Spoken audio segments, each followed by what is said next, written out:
Hello and welcome back to another episode of Critical Reactions with your host Bryan.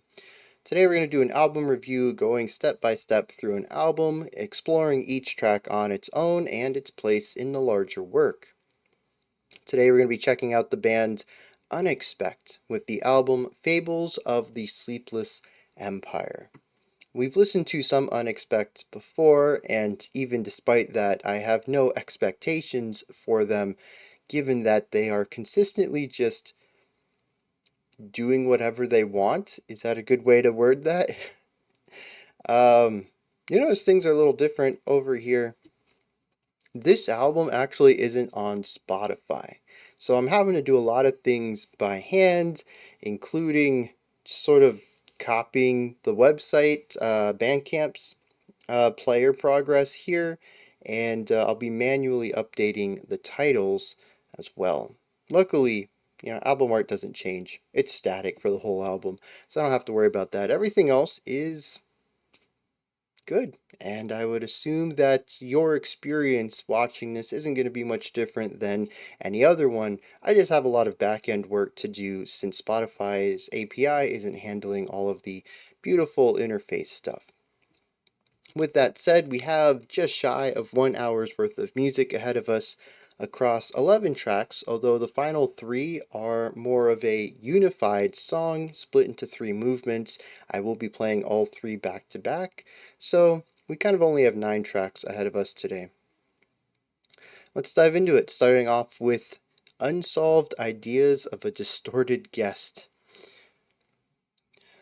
Let's go.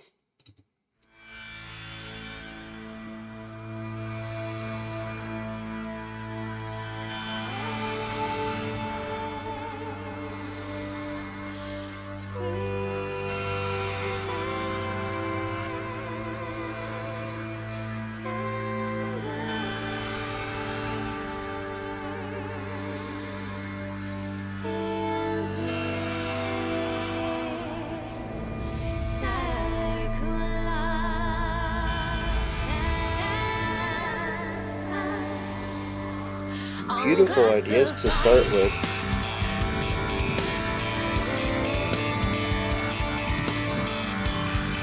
Oh yeah, this is the band with the 7-string bass or whatever.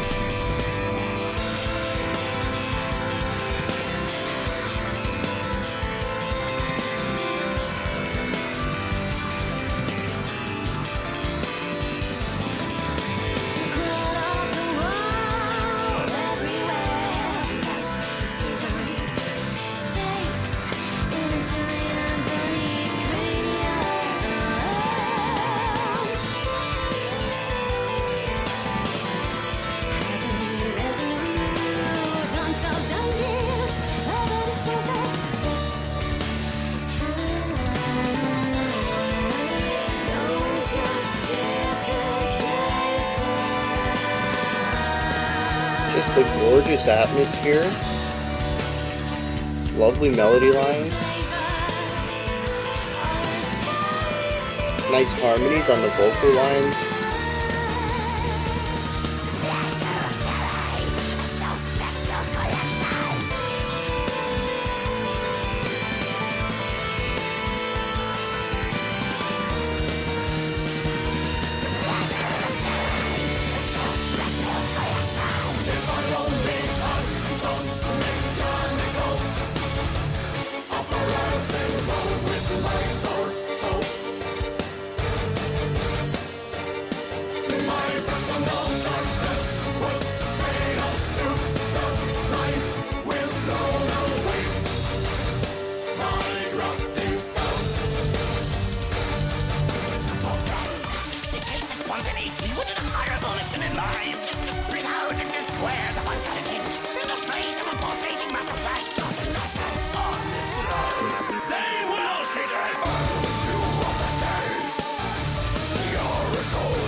Those theatric stingers are wild.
I really like the dual harshes there. They're done by two different people, which I think is really nice.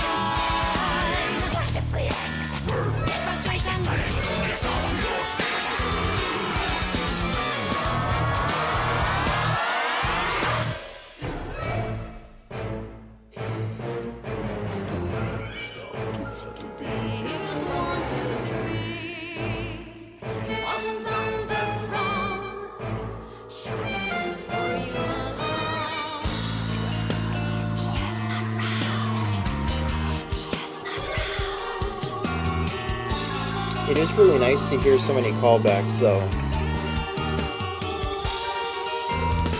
Like, this is clearly a new section, but a lot of the ornamental stuff is elements we've heard before.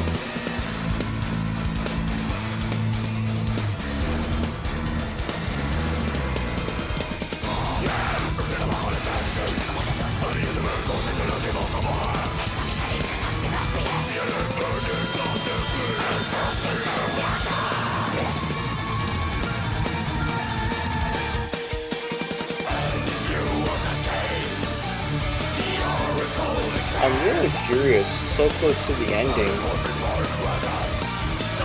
How are they going to wrap this up?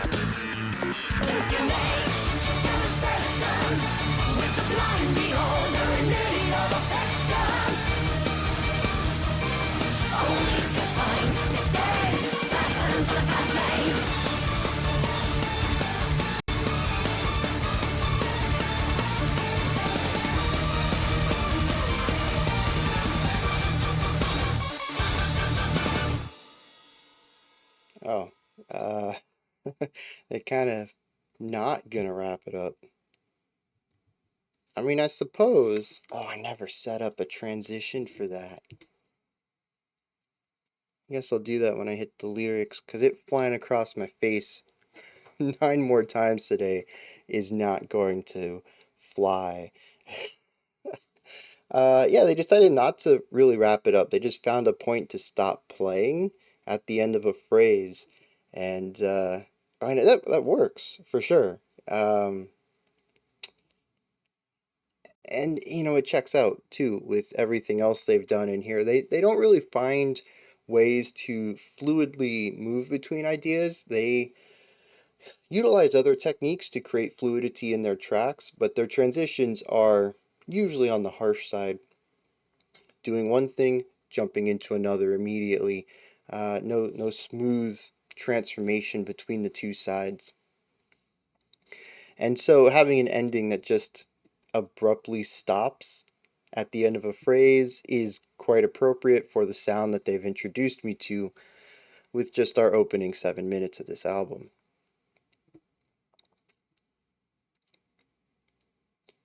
Now, here's the thing. I enjoyed this.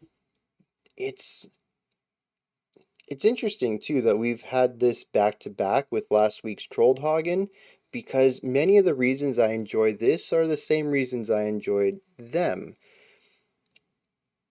On the surface, there's a lot of frictional hurdles that would stand in the way of me typically liking what's going on here, but it's all presented in a way that feels fun. The harsh transitions are or seem less harsh to me subjectively because where we go is so bonkers, left field, so different from where we were that I usually end up chuckling. And the reaction I have from going into this new section overrides the feeling I have of the harshness of how we transition to it. Now, I don't know how long that would last. It could be that by the time the novelty of the randomness wears off, I'm familiar enough with it where the harsh transitions don't affect me as much anymore. It could also be that I hit a point, a threshold much earlier, and the novelty wears off, and I find the roughness of the structure to be a bit too much of a hurdle, and I might reach a point where I have to work towards enjoying the songs past the novelty of it. I don't know. This is my first time listening to it. That's something for me to explore in the future if I give it repeat listens.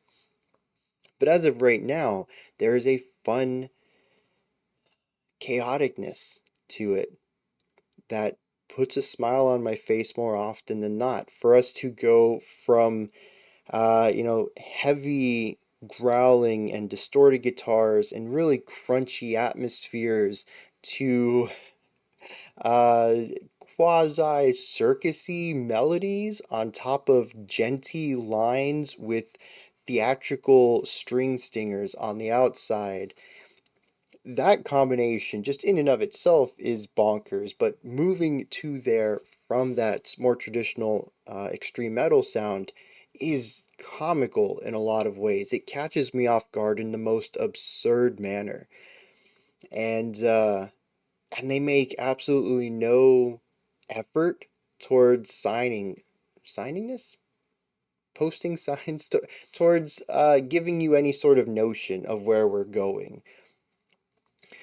It's just, we're driving this way and your navigator doesn't give you any heads up. It's like 90-degree turn now. Like you don't have any hope of anticipating it. It's just we need to turn now. Let's go. And you just have to be along for the ride on that. They signposting, is that the word I wanted earlier? Anyways, it's like riding a roller coaster blind, and sometimes that's a bit scary. You get whipped around in a way you couldn't have expected. It was a bit unexpected. But other times there's a joy in not being able to see what comes up ahead, and feeling the sensation of it as it's happening rather than feeling the anticipation of it. And I think that's where UnexpecT, at least with this track and what I've listened to from them in the past, where they sort of sit for me in my enjoyment is not being able to anticipate any of it and the absurdity of where they go. And it creates a really fun, novel pocket for me as far as music goes. They create experimental avant garde music, two styles that is really hit and miss for me, and usually more on the miss side.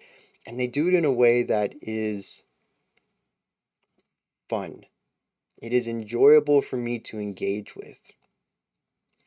But, as often as I said fun so far, I don't want, especially bringing up Trollhagen, I don't want anyone to confuse that with lacking seriousness. That was something we talked about with Trollhagen, is that a lot of it didn't feel quite as serious. They were taking the music and the performance serious, of course, but the songs themselves were more of a light-hearted approach to music. They weren't necessarily designed to be taken seriously, even if they take their craft seriously. I hope that makes sense. UnexpecT, the music they're writing may be fun in their transitions. It may be fun in finding out where we're going and how they're smashing together so many different sounds, but the end result is not something that is comical or lighthearted. I feel there is a very serious element to this. And they just have a bit of a lighthearted approach to delivering it. And I think where this is going to be most clear, and I didn't pick up any lyrics, so I don't know why I think this, but we've checked out lyrics from them in the past, though, haven't we? That might be what's informing this thought right here. I think when we get into the lyrics, there's going to be a very clear cut between this group and Troldhagen, where Troldhagen was very comical and lighthearted in their lyrics, which helped inform the less serious side of their music. Whereas I think that once we get into the lyrics here, they're going to be a bit more serious, and it's going to line up with what I feel is a more serious side of the music, despite the absurd elements to it. Um, Almost everything I have to say about the composition and is going to be a bit surface level. This is an incredibly dense opening song. There's a lot of stuff in here I know I missed. And I didn't really have much of a chance to get into any depth on it, but there are a couple of things that I noticed that maybe I'll be able to expand upon as we get deeper into this album, and possibly as they continue to explore these ideas, and I can dig into them a bit more deeper than the shallow take I have right now. The first thing I noticed is the plethora of vocal timbres. Granted, there's a plethora of timbres everywhere. It's a very wide instrumentation here, and despite the fact that they only have like 6 members, yeah, I think it's 6, there is easily double digits of instruments here. I think some of it is just going to be uh, virtual instruments, stuff played on a keyboard or a synthesizer, but it doesn't diminish the fact that there is a ton of different sounds on here. And not in the usual way that rock and metal bands tend to just have a lot of guitar tones. There's just a bunch of instruments on display, but I want to focus on the vocals right here because I find this the most fascinating, because it's what stands out the most to me amongst their contemporaries. They have at least 3 vocalists, is what I could hear. There might be more, but 3 is the minimum. I know they have their lead vocalist, the female vocalist. She does harshes and she does cleans. She was accompanied by clean vocals, also harmonizing with her cleans. Um, and that was a male vocalist. There was another male clean vocalist, because at one point we had 2 male vocalists singing in harmony. Very different timbres. This wasn't a double tracking thing. So there's at least 4 styles right there across 3 people. There were also 2, 3 other different harsh styles that I heard. I don't know who to attribute them to. One of them certainly sounded a bit more masculine. That doesn't mean that it didn't come from the lead singer, but that I would probably, if I had to guess, wager it was one of the other male vocals. But the other 2 harshes, I'm not sure. They could have come from pretty much anybody. There was less of their vocal timbre put into the harshness than some of the other styles, so it was more difficult to place it against one of the cleans that I heard. That's just a lot of vocal work, though, and it allows them to have quite a width, especially the fact that they're not afraid to layer them. It's one thing to say, hey, we'll just round it to 5. We have 5 different vocal styles in here. That can be quite a varied song. But they also say, hey, we're not afraid to layer our vocals, harmonize them, clean for melodic harmonies, or harshes for texture layering. And so the end result is that there's a lot of combinations that could go on here. Um, and I think it's fascinating, even on this opening track, we hear quite a few of them. Even at one point, 3 different vocals going off at one time. I think it was 1 clean and 2 harshes, and the way that they had it panned out was the clean was center and the 2 harshes were to the side, providing a lot of clarity and space between all of them, so I could clearly hear that they were all different vocalists, at least to my ears. There are very few bands who have two vocalists. There are very few bands who have two vocalists who can do both cleans and harshes. There are even fewer bands who have two vocalists who can do cleans and different styles of harshes. This band somehow pulled together three vocalists who can all do cleans and who can all do different types of harshes, at least it sounds like to me. Again, there might be more vocalists in here, and that would certainly solve some of the questions about how did they find so many people who are so talented in so many different ways. um,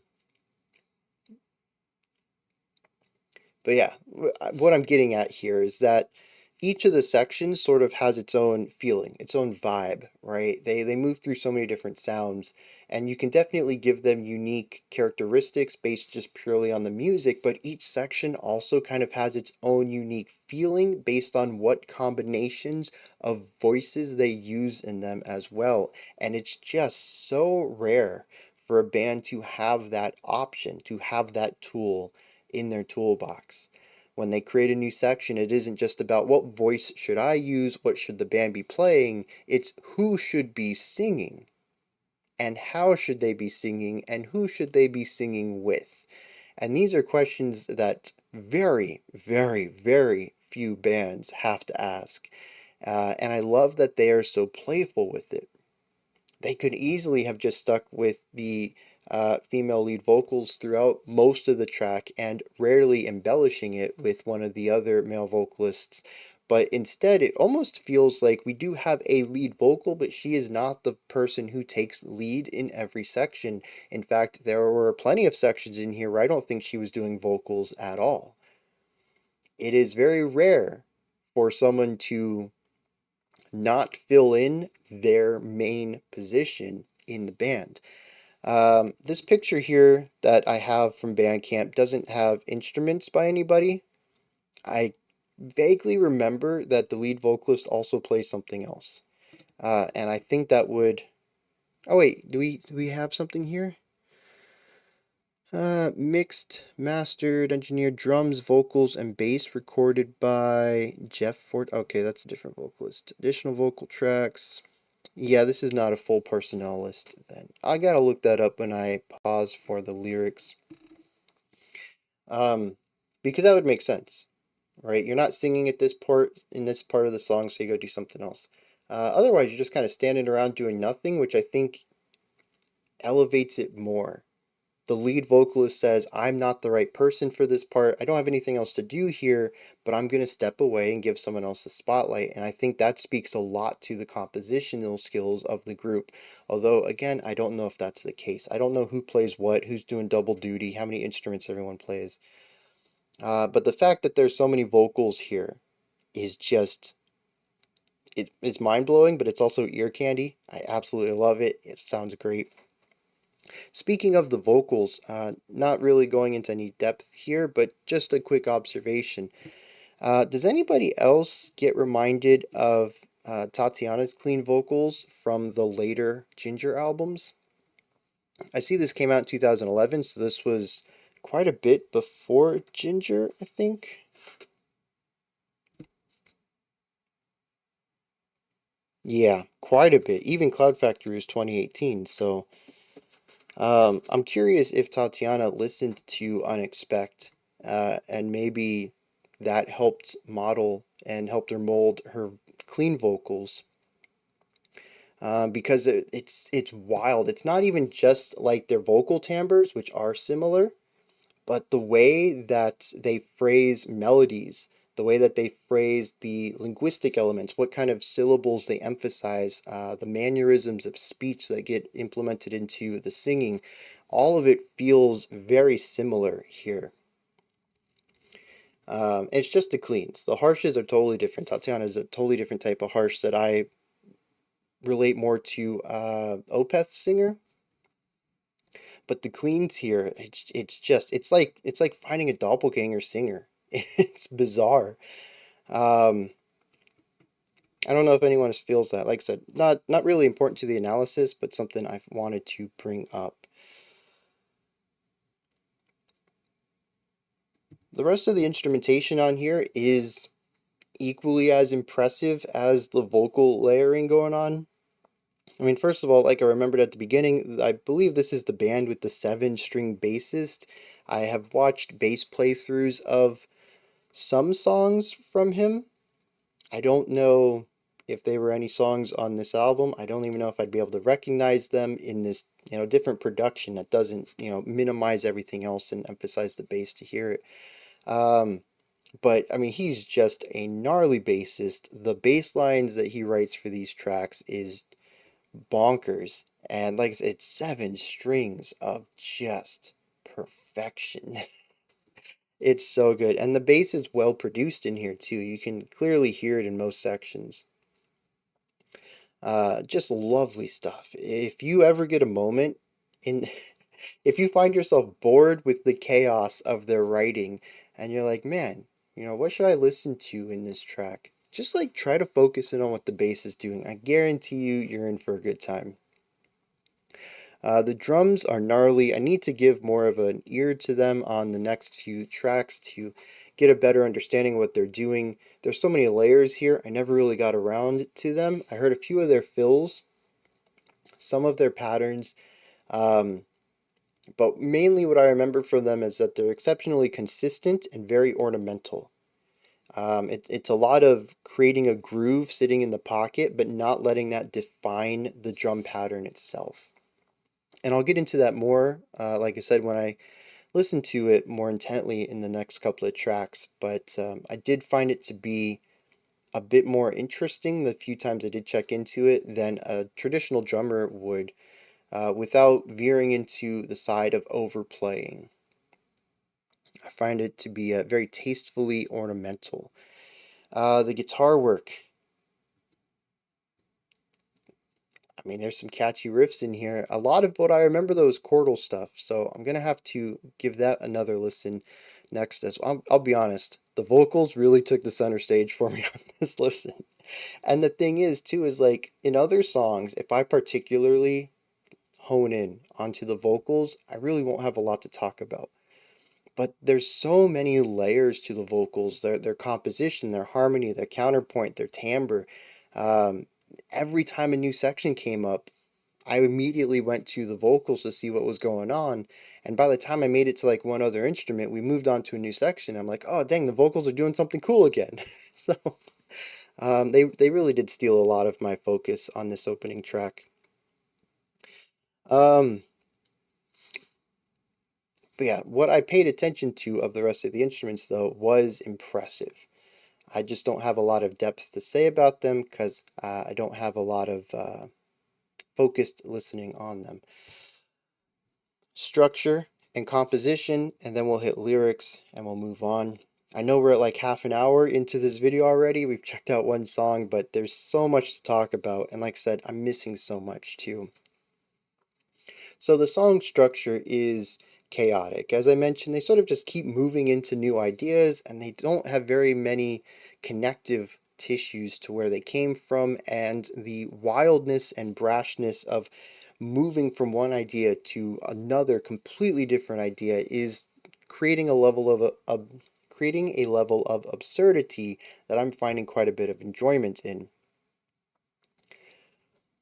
But that isn't to say that the songs are completely disconnected or that the series of sounds is completely disconnected. As I mentioned in that final section, penultimate section? Yeah, I think it was like the last 2 minutes of the track, give or take. I'd mentioned callbacks. We had went into a brand new idea as far as the strings, I think it's the violin, the guitar, the bass, the drums. Yeah, I think that's it. As far as they're concerned, the music itself, brand new idea. We hadn't heard anything like this in the track so far. But when you listen to some of the ornamental flourishes, a little string run over here, or they have a synthesizer sound, a digital electronic thing going on. You listen to the pattern it's playing, and you're like, wait, I've heard this stuff before. Yeah, it's in the song. They were constantly calling back to other ideas, and I hadn't caught on to it until then. So I'm not going to say that it was exclusively happening at this point. It could have been something they had been toying around with this entire track. It is something I'm going to attempt to pay more attention to going forward, though, because it does help tie everything together in the big picture. It feels like a series of disparate sections, but there are callbacks and there's possibly also foreshadowing. I feel like this is an album that's going to take a couple listens. As it stands, I have a very loose grasp of this opening track, and I'm not going to get another chance to listen to it in this video.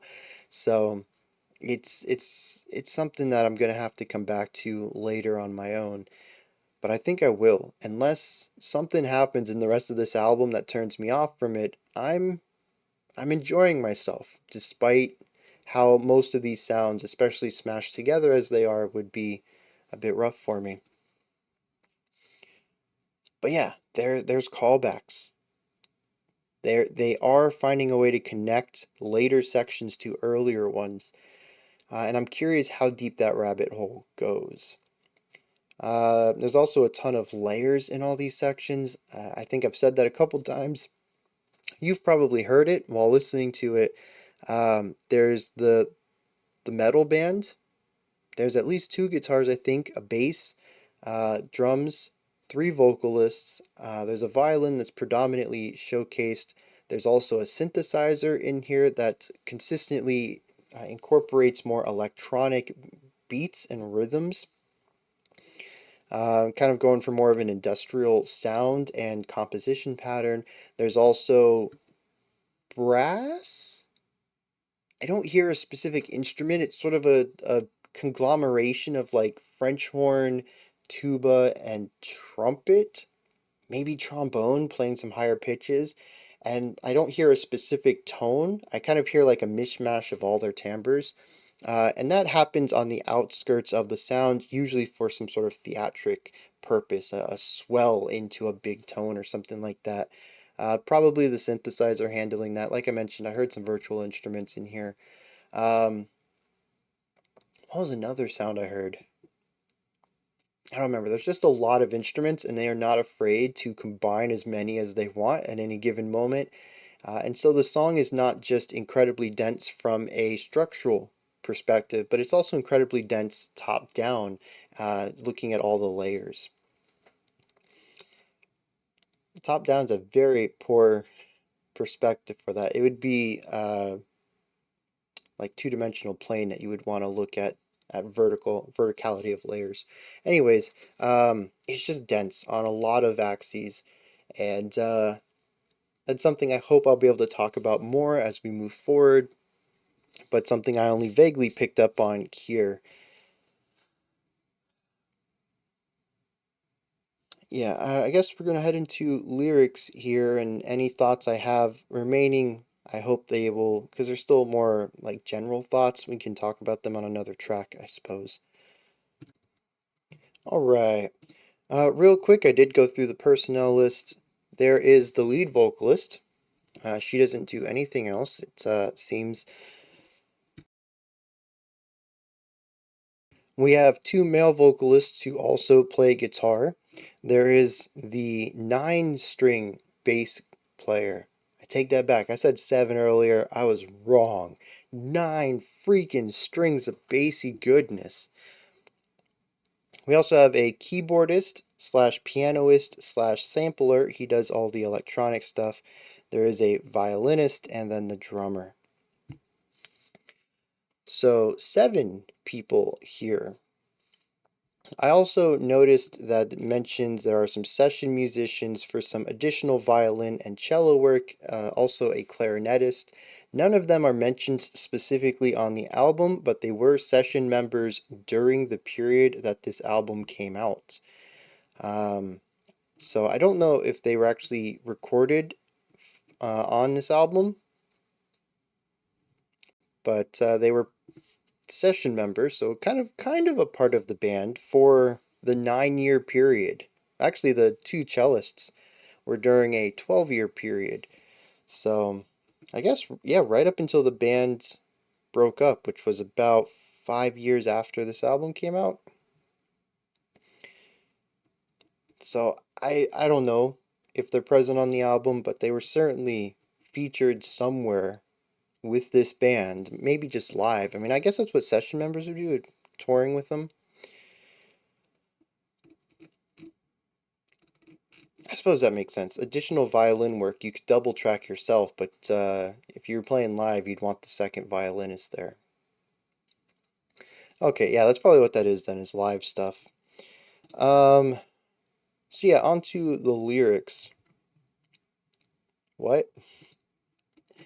Uh, it's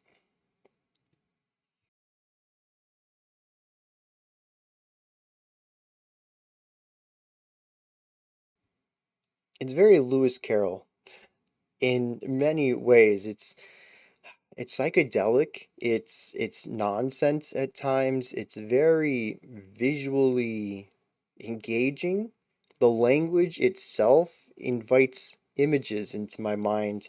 I mean, like, most writing does. You read a book and like you imagine things that go along with it, but this, I think, even if you aren't an imaginative person, would still find something to see while reading some of this. It's very flourishy in a way that doesn't make sense literally, but is imaginatively and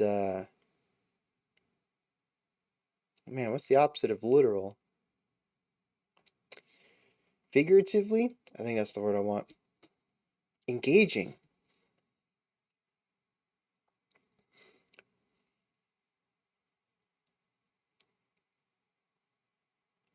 I don't quite know what it's going on about, but there's a lot of sections in here that, to me at least, speak about some sort of lucid mental state. I mean, just let's start with the very beginning. They twist and tangle in this circle of sand, unclassified. They crawl up the walls everywhere without precisions, shapes in a giant bunny's cranium, hopping and irresolute, unsolved ideas of a distorted guest. No justification, for these flavors are tasty passages. The pleasure of sharing a so special collection. Literally, it doesn't really mean much of anything, but it paints a very specific picture.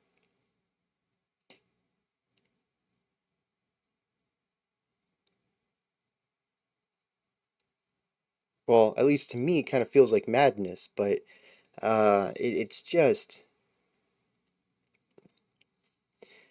none of it really makes sense, and I think they lean into that immediately. There's no justification for it, but these flavors are tasty passages. It's almost as if the experience of having these disconnected thoughts is well enough its own justification.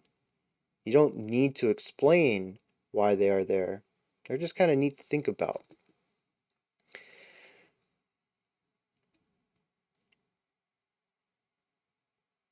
Speaking of flourishy sentences, she tasted spontaneity with an honorable mission in mind, just to spit out intense squares of uncolored ink in the face of a pulsating mass of flesh talking nonsense on its throne.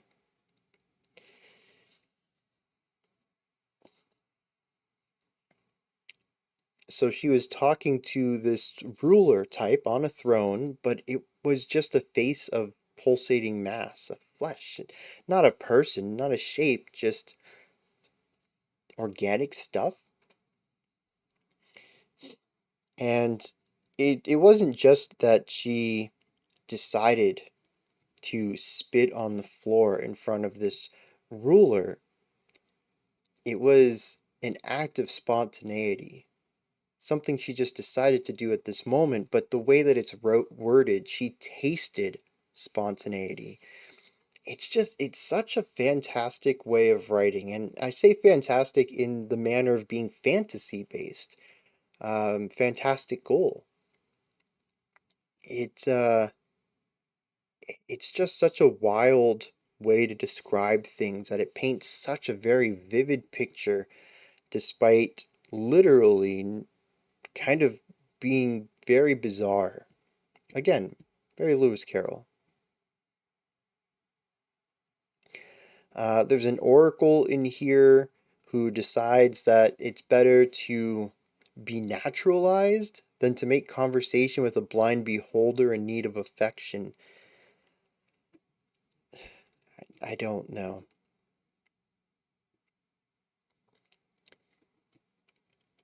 There is a part where there is the main character, possibly. I don't know if there is a main character, but their eyes turn pitch black and they want to punch a wall. Sorry, they want to punch a well earned goal, metaphorically speaking. I don't know. They mention that horns and screams are tools for the altered thoughts of an attitude rooted in multiple layers of beings.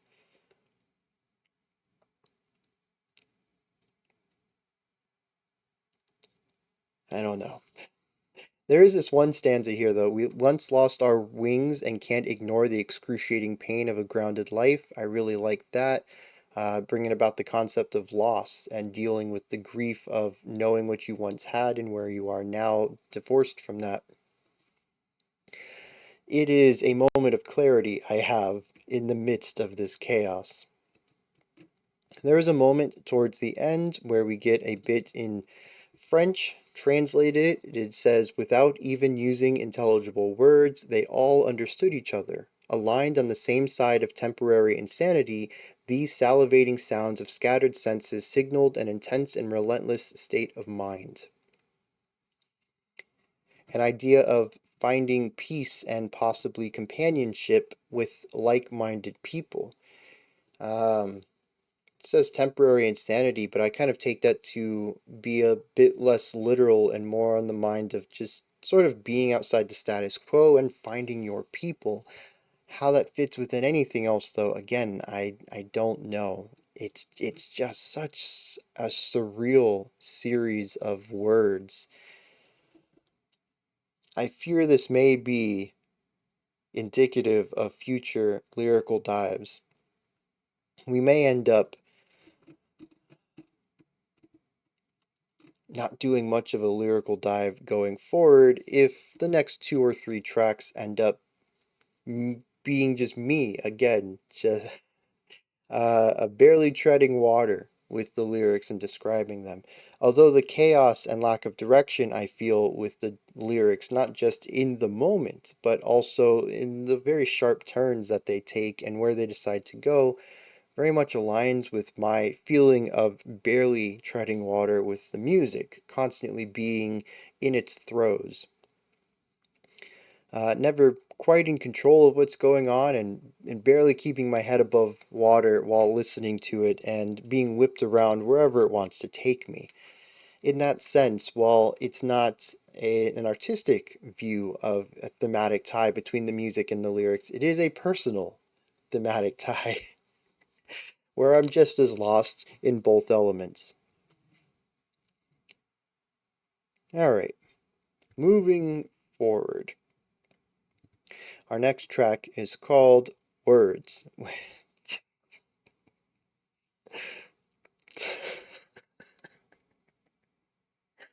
Oh man.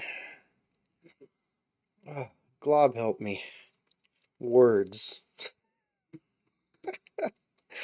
I suppose let's push forward and see what's going on with this one.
double tracking on the vocals harmonizing with herself. I hadn't even considered that, given that they have as many vocalists as they do.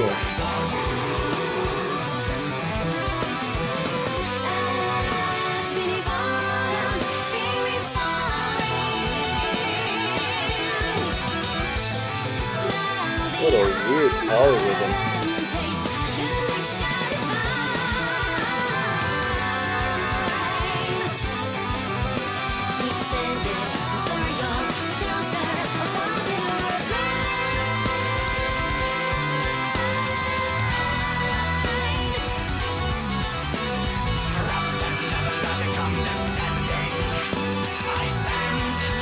Anyone else getting a mathcore vibe here?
Mentioned industrial last track, but there's almost a chiptune-esque thing going on with the keyboard this time around.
All right.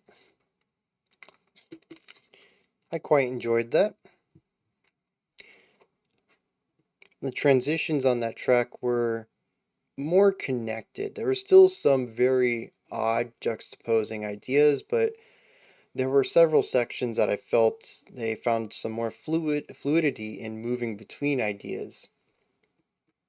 I appreciate the balance. I'm not going to expect them to write fully flowy tracks. But I do like how they are giving me a little bit of leeway here, and giving me a song that at least feels more cohesive than the first one did quite a bit. I will say that the ending was a bit of a sore spot for me. I think it was a nice way to bring it down. I like the violin line, but some of the backing ideas felt odd to me. The drums in particular were an odd choice behind the violin line. And it wasn't until we had the solo violin for the final 20 seconds or so, I was like, okay, this works. But prior to that, I was like, this section's really clunky. And I think it was the bass line and the drum work and the guitar all playing against the violin. And maybe that's the point of it, to declutter it and find the core sound that works. Maybe that's what they're looking for here. Lyrically, thematically. I don't know. We'll get into that later. But yeah, I do have some questions about the choices in the end. One thing I didn't talk about last time that I felt is worth bringing up is the production for being 2011, for having, what did I say, seven people in the band? One, two, three, four, five. Yep, seven people in the band. For having many of those people doubling up. Multiple keyboard lines are possible, multiple vocal lines are possible. There's also double tracking going on, which I completely forgot to talk about as a possibility for anything in the first track, but certainly in the vocal area, which allows an infinite amount of possibilities as far as sonic combinations go. There is a lot going on, and for the most part, there is a clear digestibility to all of this. There's very few sections where I feel like it is too cluttered, and there's too many things going on at one time for me to hear any of it individually. For the most part, the sonic identity of this track is a unified sound. You're really supposed to take it all in at once and just experience the fullness of the sound, but it's done in a way that isn't completely destructive in a wall of sound format where everything meshes together entirely into a singular sound. Many of the instruments, all the instruments, I think, can be clearly heard if you look for them. It's just not the intended way, nor the perspective that the music almost demands you listen to it as. I guess that is to say that it's a bit more compressed than, say, a live orchestral production. Um, there's a bit less room between the instruments, but it's not done in a, well, a typical 2000s style of production. It does feel like a production of metal that we would hear years later down the road. Even these early 2010s where this took place, I still feel like the more compressed, grittier, sound was the predominant production at the time, and for there to be such clarity on this, I feel is a bit pushing against the norms of the time. It makes it feel quite a bit more modern than it is, and I was surprised when I read earlier that it was 2011. I don't know if anyone caught that in my voice when I was like, oh, this came out in 2011? Uh, yeah, it's not the date I expected to read when I went and found that. And a lot of it is the production side. Compositionally, it's a bit forward facing, but it's not like we didn't have more complex writing in these earlier years. I mean, even number 12 Looks Like You, Between the Buried and Me, Human Abstract, some of this stuff was even earlier than this. Looking at the mid 2000s, early 2000s, even in some cases, I think. But the production, I think, is what places UnexpecT very distantly from some of those bands I talked about in their earlier works. It feels like something that came out towards the end of the 2010s, maybe even in the early 2020s, where we are right now. So I find the production really impressive, and it is making my job a lot easier I didn't say it's making it easier. There's still a lot of music to listen to at any given time, but it is making it easier for me than if they had utilized production that would have been more appropriate or more commonly used at the time. Now, I mentioned at one point in here, especially the earlier sections, I said, "Is anyone getting a math vibe?" And what I mean by that, if you listen to math rock, it's very flourishy with fast moving ideas, usually constant 16th notes, utilizing tapping. And the tapping is an important element of this because if you just play 16th notes with what is in the range of your primary finger and your pinky finger, you can skip strings and gain a bit of extra range out of that. But for the most part, you're locked into a smaller set of notes, a smaller range. When you introduce tapping into it, you can play, the first fret all the way up at the top and then tap the 13th and gain a full octave out of that without moving your left hand at all. And so what it creates is the ability to have these massive leaps in range very quickly. When you mix the speed, the range, and the jazzy, I don't want to, the spicier chords and accidentals that they're utilizing in here, it is kind of jazzy in some ways, but I'm not going to say that any moment in here felt like jazz, not in the way that stuff like Chan does, which is definitely math rock, but takes a jazzy inspiration on the harmonic side. This just uses spicy sounds, not necessarily jazzy sounds. But when you mix all three of those together, you get, to me, what is the foundation of math rock. Granted, it was done with a very metallic sounding guitar here, but definitely math rock style guitar work. And I don't know where math rock started. 2011 sounds late to my ears. I would say math rock probably started somewhere in the 2000s. I could be wrong on that, but it's been fairly consistent that when I thought a genre started at one time, it actually had like a decade of previous experimentation and growth into it. And the general area that I thought it started in was more of when it broke into mainstream sounds, mainstream appeal. So I'm going to wager that math rock had already been around at this time. Maybe on the periphery of the musical conversation, but still somewhere. But I thought it was interesting that we didn't stop there. It would have just been cool to say, oh, this was taking some inspiration from proto math rock, and we have these really cool guitar lines going on here. But not 1 minute later, we enter into math core territory. Lots of really abrasive note intervals with syncopated rhythms. Stuff you would hear in Dillinger Escape Plan or Car Bomb, or a more recent one would be the Callous Cowboys.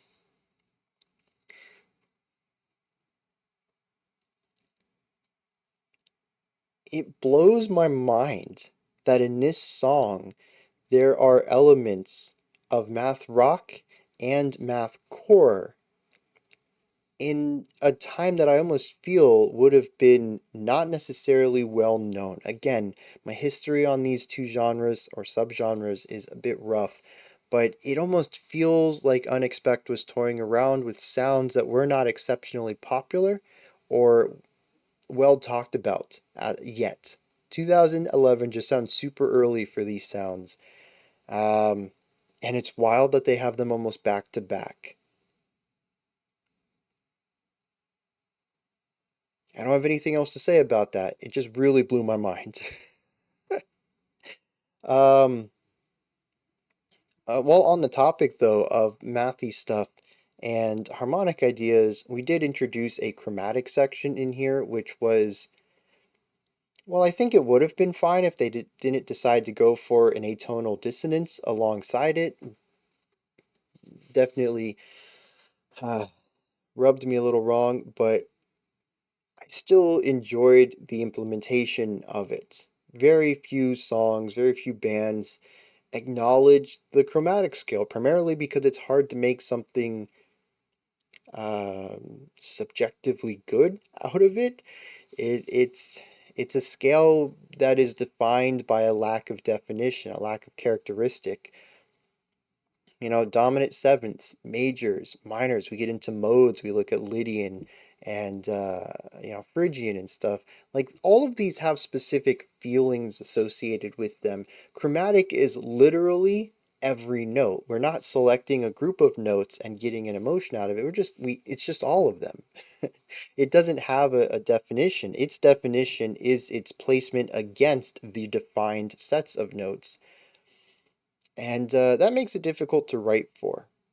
It also gives it a very specific feel, though. It's once you know what it is, it's very difficult not to notice when a band utilizes it. And so I thought it was cool it was implemented here. I think the section itself worked well, and the fact that they harmonized it with this dissonance atonality as well just kind of leans into the chaotic nature of it. It doesn't really have a feeling of its own, so, let's layer on. I don't even know what they were doing there. But they harmonized it in a way that just created all this tension.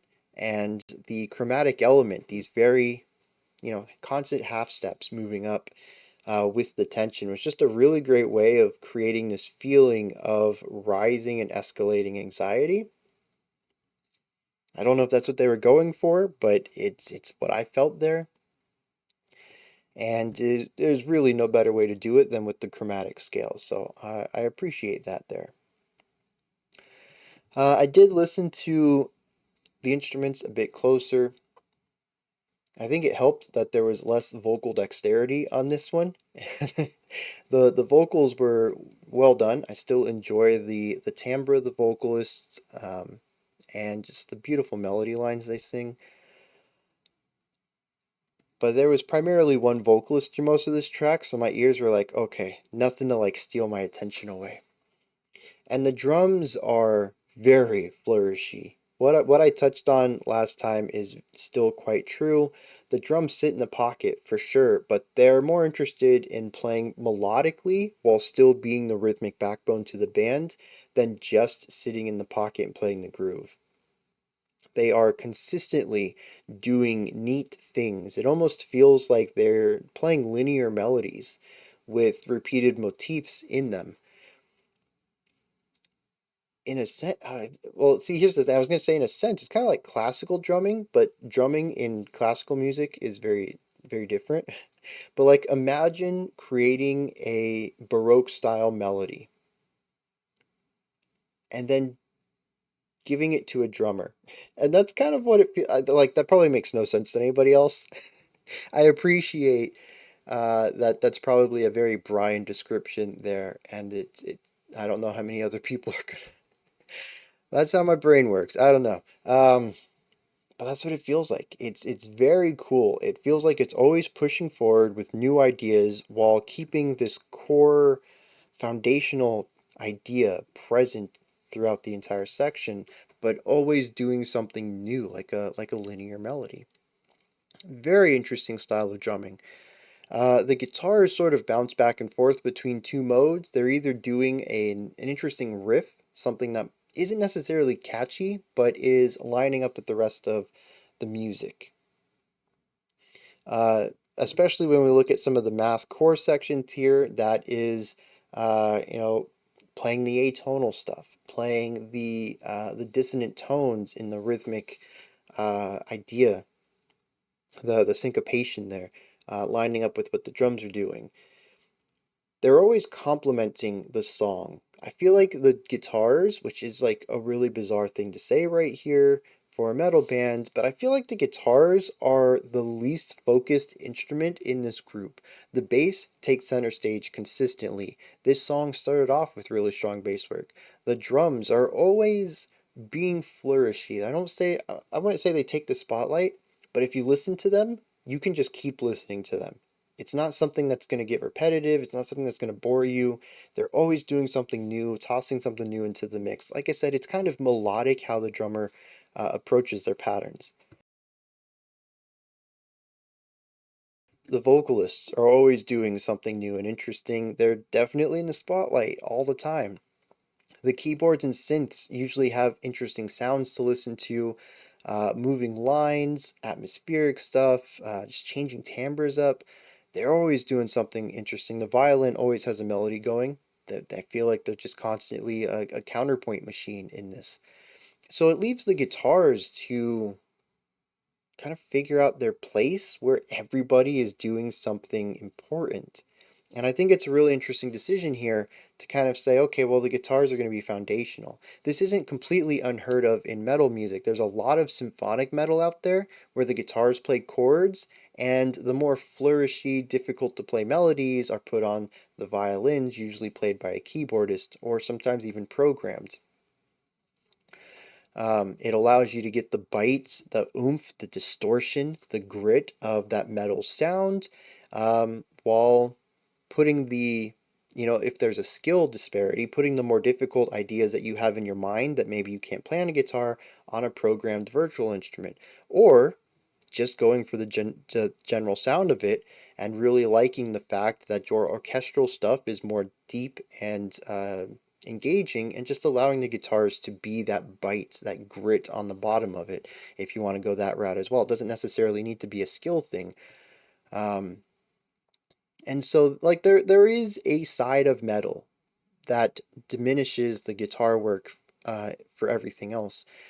Um, but I don't usually hear that in progressive metal. Progressive metal tends to favor the guitar. And I know that this is technically avant-garde metal or whatever. It's a subgenre of progressive, right?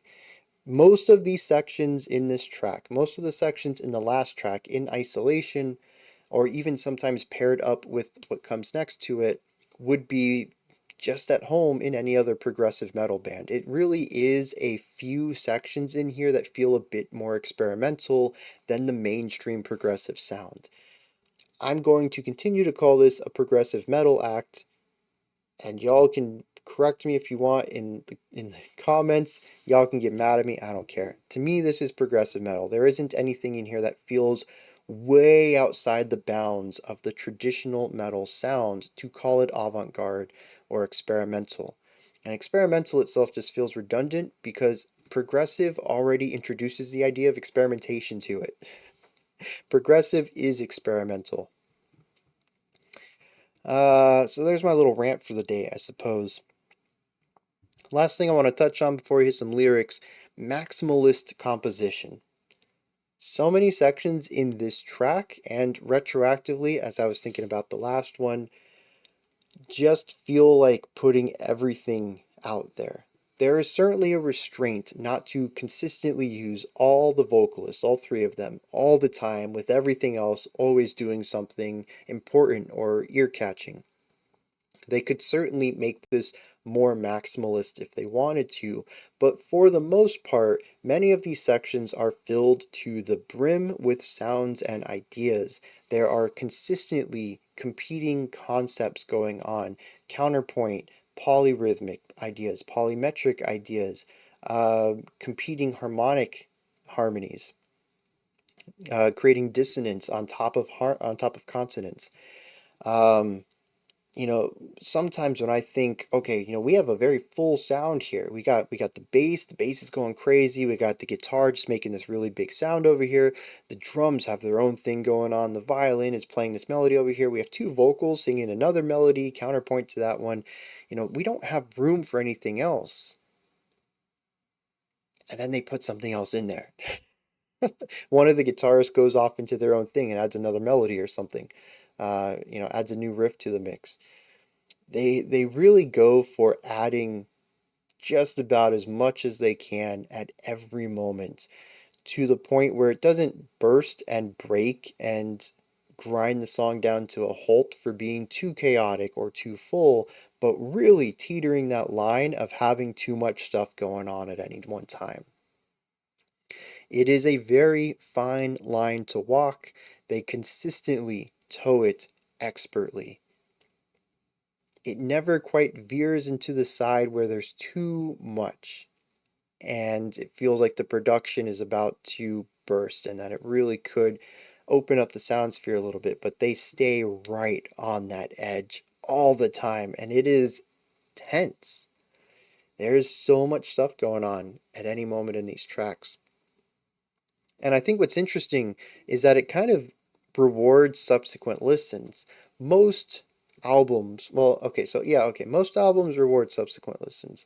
There are very few albums where you're going to get every single detail and every single thematic element and fully understand the lyrics on a single go. But I think this one really rewards a lot of listens. I think you can listen to this album 50 times and still hear something new on that 50th listen. There is just a lot going on. And so I would like to hear something a bit more minimal from them. Somewhere on this album, maybe a ballad, I don't know, where they sort of showcase their compositional chops in a less chaotic way. Because I do think at the end of the day, the compositions here are exceptional. The harmonic devices, the melodic devices, the pairing of ideas, the counterpoint, the polyrhythms. There's just so many moments where I feel like things really click into place and form something that is supremely greater than the sum of some of the parts. And there's a lot of parts in here. I mean, we're talking about a massive conglomeration of ideas. It just really sticks to landing a lot of the time. But it's also hidden behind a lot of chaos. And I get glimpses into it here and there. And I know the composition's really strong, but it's not because I hear it. It's because I can peer past the veil sometimes and see these little glimmers, these little sparks of ingenuity. And it's not just a one-off thing. I see it all over the place. There is some really genius writing in here. It's just really difficult to dig down to it on a first listen. It really requires a familiarity with the work that you can't get during a reaction. So like I said, it's kind of like my request when I talk about black metal bands having hi-fi production because harmonically they're really strong typically, and I want to hear those really interesting harmonies and melodic writing, but the production gets in the way. It creates a different sound. I'm not necessarily saying I want this black metal band to not play black metal. I want to be able to hear past that veil, and that would be a way to do it. And the same thing is going on with this. I don't necessarily want them to write a less complex song. In fact, I think it would probably stand out as an odd point of this album if they did. But I would love to hear this composer, whoever it is. Maybe it's the whole band. Maybe everybody writes their own parts. I don't know. Mixed, mastered, recorded. Yeah, I don't have a list of who composes. So I'm gonna guess it's a full band thing. Anyways, I would love to hear them write something a bit less chaotic while still achieving that same complexity. Just to hear it, because there's so many cool points in here that I'm just not able to hear all of them, and I want to. Let's hit some lyrics. So I really like the lyrics here. There's a lot of stuff in here right over my head. But I believe it's about how powerful language is, and with great power comes great responsibility. It begins and says, words bleed in delicious erratic motions to waltz and lunge deeply onto the frail paper dungeons with grace, spill their stealthy meanings in a radical pattern of altered spinning. The idea that words are alive, they bleed, that words themselves are created from these erratic motions. If you were to write them down on paper, it's just, you know, your hand just going in crazy manners. And what comes out on the other side when someone else looks at the paper, they get an insight into you. They get to see your thoughts.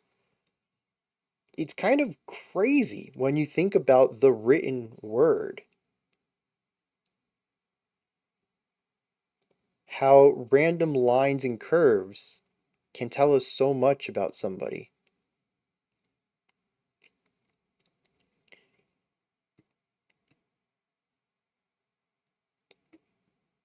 But it also mentions how words can be utilized. The power of words can be utilized by different people.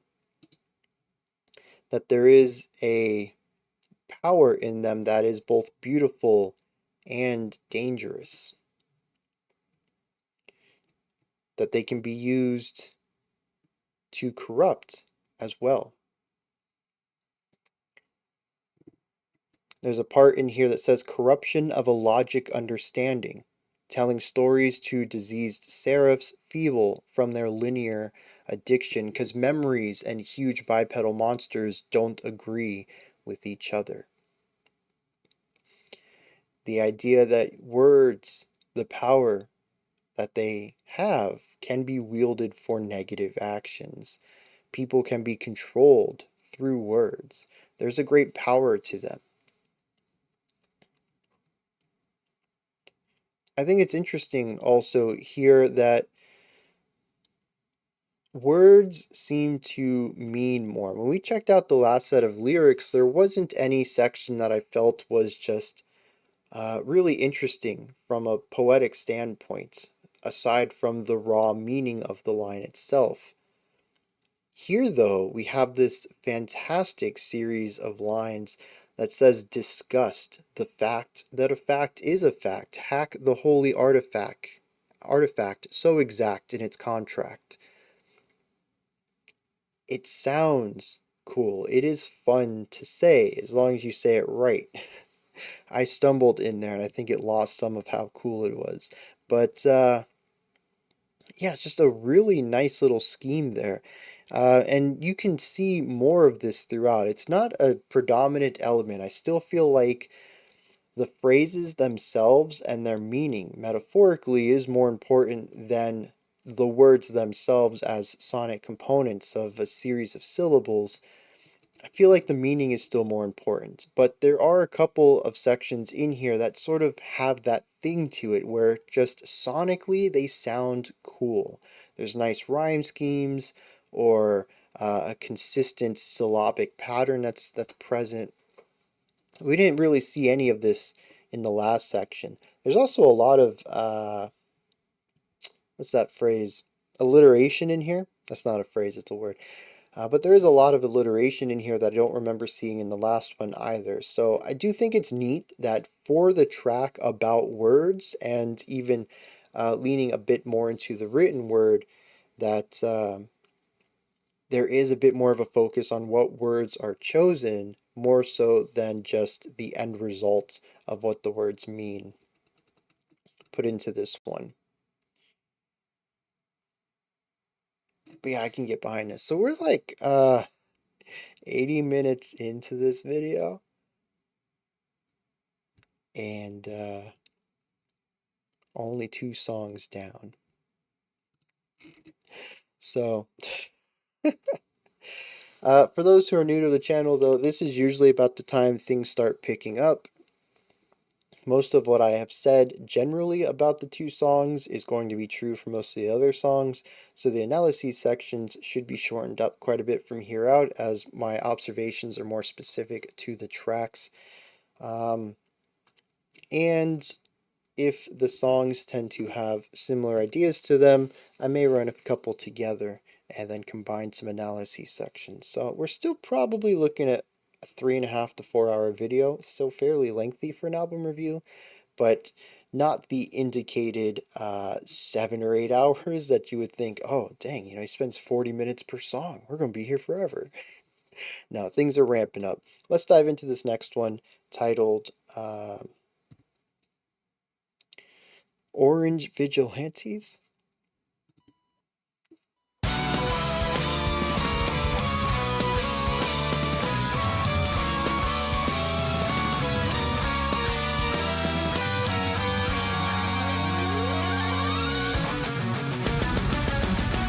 I love that guitar tone. It's crisp but crunchy.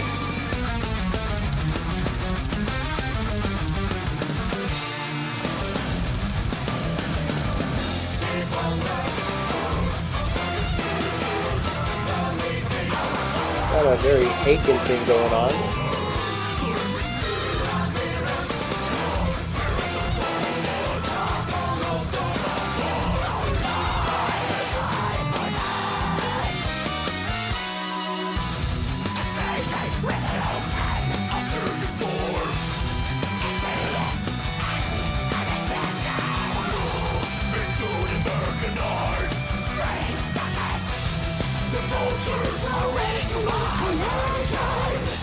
Architects of a unique and healthy master plan to squash and seed once more. Elite to restore a long lost balance. Blueprints are set for new paths, and orange shall be the color of salvation. This section is so infectious. I love it.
Dang, kind of bringing an R&B-ness, a soulness to the vocals.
Well, I didn't know it was going to go into the next one, but I was planning to run these two together.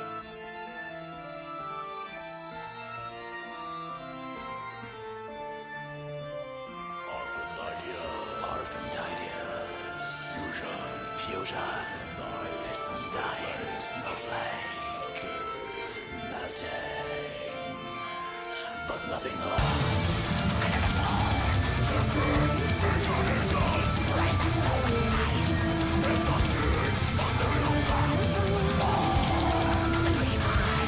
this is really nice. Great way to build intensity with this really great counterpoint. A multi-focused melodic pattern.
I think this is going to be my most divisive track. I really love half of it, but the other half is... it's a strange idea.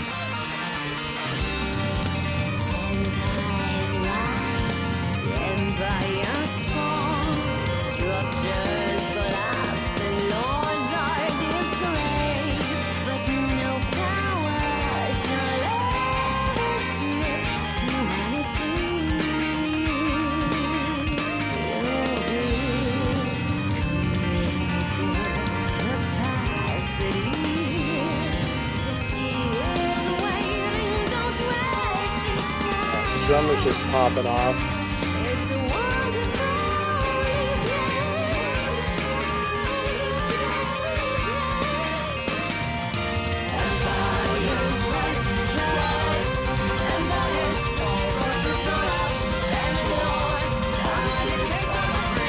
I love how our right guitar is providing harmony to the vocals.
See, even talking about callbacks, this was our second section, kind of, in a different key.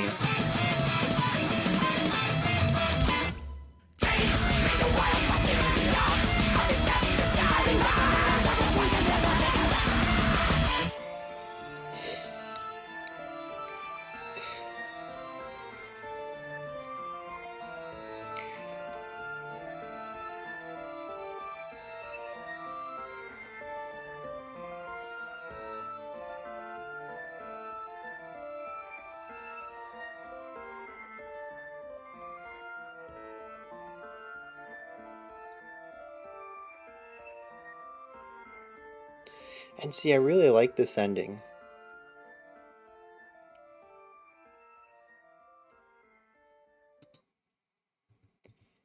It's, it was emphasizing the same pattern that we had in the 3/4 section. Basically emphasizing 1 and 3. But doing it in a way that works with the fluctuation of tone that you can get with electronic instrumentation, and also providing a bit of somberness to the chaos and gnarliness that we had from the dissonance. It's really cool. I think it might have even been present underneath all of that chaos originally. I'm not 100% sure about it, but it feels familiar. And I don't know why it feels familiar. Maybe it was in our B section when we visited that chaotic 3/4 moment at the beginning of the track, about like 90 seconds in. And then allowing that to naturally fade out while still retaining some of the tension by tweaking the parameters of the sounds, right? And allowing it to get a bit more tinny, and modifying the tonality of it just a hair, making it a little bit sharper, bringing it back in a little bit sharper, that kind of idea. And so it feels like a natural extension of the last section that focuses at better being an outro. A somber moment, a quieter moment, bringing the intensity of the track down and then allowing that to fade out. But to move into it as harshly as they did, I don't think quite worked. I don't know if I necessarily would have wanted a repeat of their second track, Words, where we slowly did a reverse slow burn, right? Where we just kept removing layers until we were left with just the violin there. But definitely a bit more of a smoother transition into it, I think I would have rather preferred. But, I said this at the beginning. I respect UnexpecT because they do whatever they want. And so I think I'm really happy that I have so many moments of criticism with them where I'm like, I like what they did. I just don't like how they did it. Because if they did everything I wanted them to, they wouldn't be UnexpecT.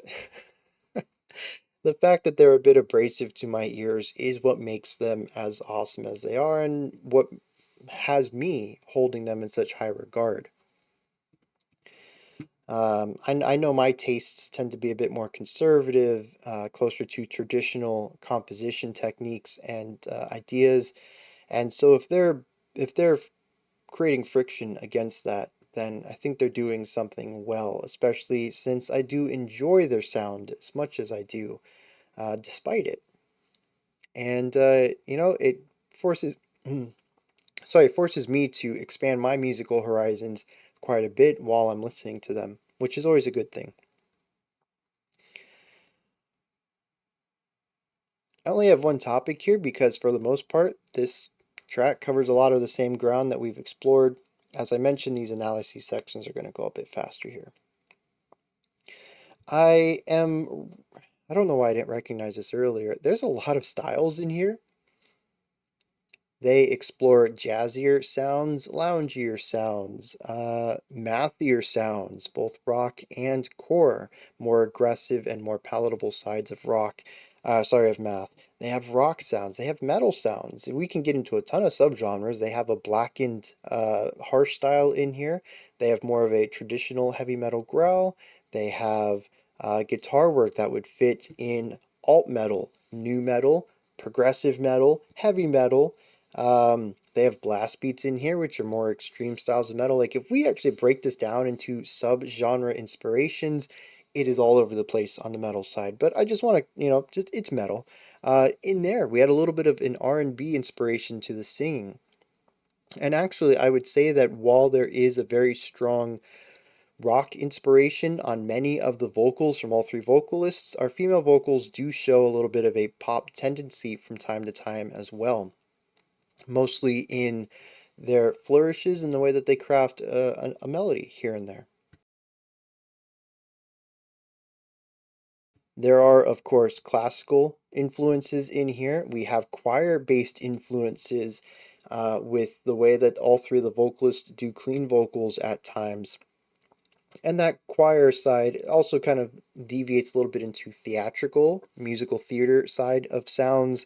And of course, there's an electronic component to a lot of the synth work going on in here.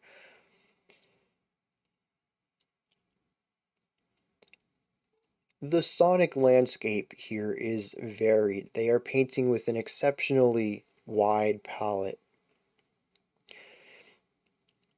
I greatly appreciate it. I love albums that are diverse. I think this has sort of shown up over the years. The albums that we've checked out that are a band who does one style really well, I tend to walk away from them, saying, well, they did that very well, but I'm typically get fatigued by the end of the album. Even looking at my own library, now that I'm thinking about it, a lot of what I really enjoy, especially enough to buy, is albums that have a bit of variety, of sonic variety across the album. And those are definitely the ones I return to as well. I really like hearing a band utilize their own unique style and explore it in a variety of different ways. And that's certainly what we get here. Every single one of these songs is undeniably progressive metal.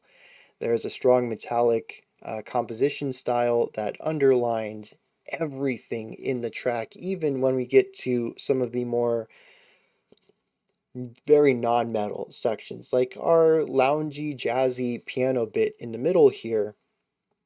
There's still a metallic focus to the way that they craft melody. It might be a little jazzier harmonically, it might be a little more upbeat rhythmically, but when you if you were to put this on and metal toned guitar, I don't think it would sound too out of place. And I think that's what I mean by having a metal undertone to everything. Um, they certainly have a lot of inspirations. They can branch out in a lot of different ways, but there is still a metallic inspiration, a metallic tendril that seeps its way into every little bit of this. Where was I going? Why did I even? Oh, yeah. There's that cohesion to all of it, but it goes out in so many different ways, and we get so much variety on the album that all feels very UnexpecT. There's nothing in here I'm like, oh, they have just completely shifted gears. We don't go into any full on and pure jazz moment. Everything has a tinge, or maybe we can read it as still having a foot in the metal side while the other leg gets a bit more adventurous.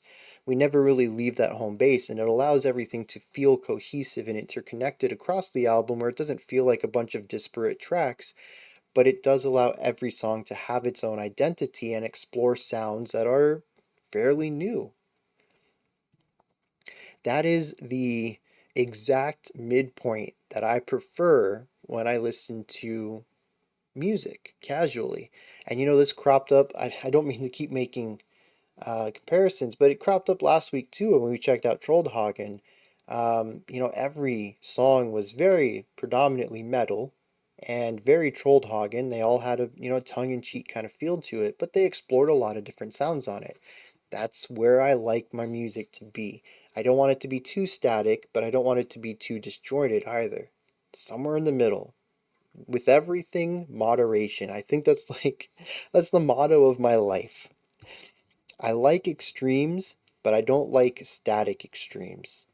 I like to sit in the middle somewhere. which feels weird. There are no extremes in the middle, but you can explore extremes while still being middle-ish, and that definitely informs a lot of my opinions about music. And a quick little aside here, there's something about this song in particular that reminded me of this smaller band that we've checked out in the past, and I really enjoyed their work, and I featured them last year on my albums to check out from 2020 list that I put out back in January. We Are Many, We Are Legion. They have the same chaotic, expressive, multi musical passion element to their writing, except they have brass in their band, which I always thought was very cool. Um, they're kind of new metal-y. Actually, this kind of reminds me, there's a progressive metal element to a lot of it too, but there kind of is like a new metal bass. I think when we look at the metallic riffs, when they're in that metal mode. And how does everybody else feel about this? Do you feel like the bass line here is closer to prog metal with bands like Dream Theater or Haken or Between the Buried and Me? Or do you feel like it's more new metal, like a progressive new metal? Maybe alternative metal, actually. New metal and alternative metal have a lot of crossover for me, so I kind of find it difficult to differentiate them sometimes. So yeah, just that's an awesome band. Yeah, if you want to check out something new and a bit fresh, I highly recommend them. Lyrics.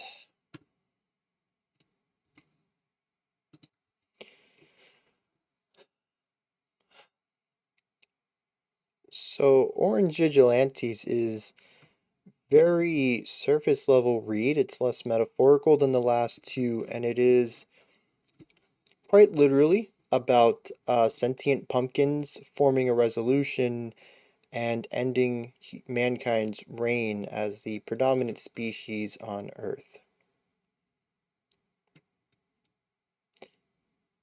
Yep.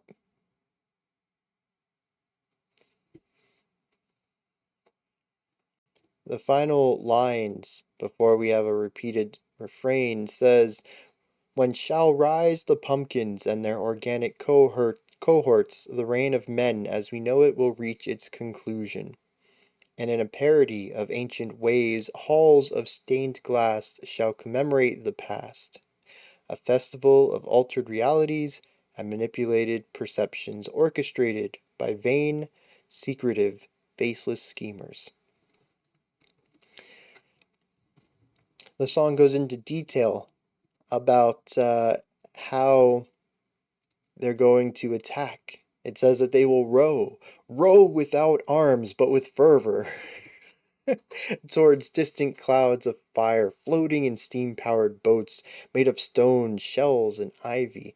It talks about how they're going to attack the humans, but burn only their heads, for the hands and legs shall be spared to dance madly afterwards, freed from an unfair alliance by grinning ambassadors.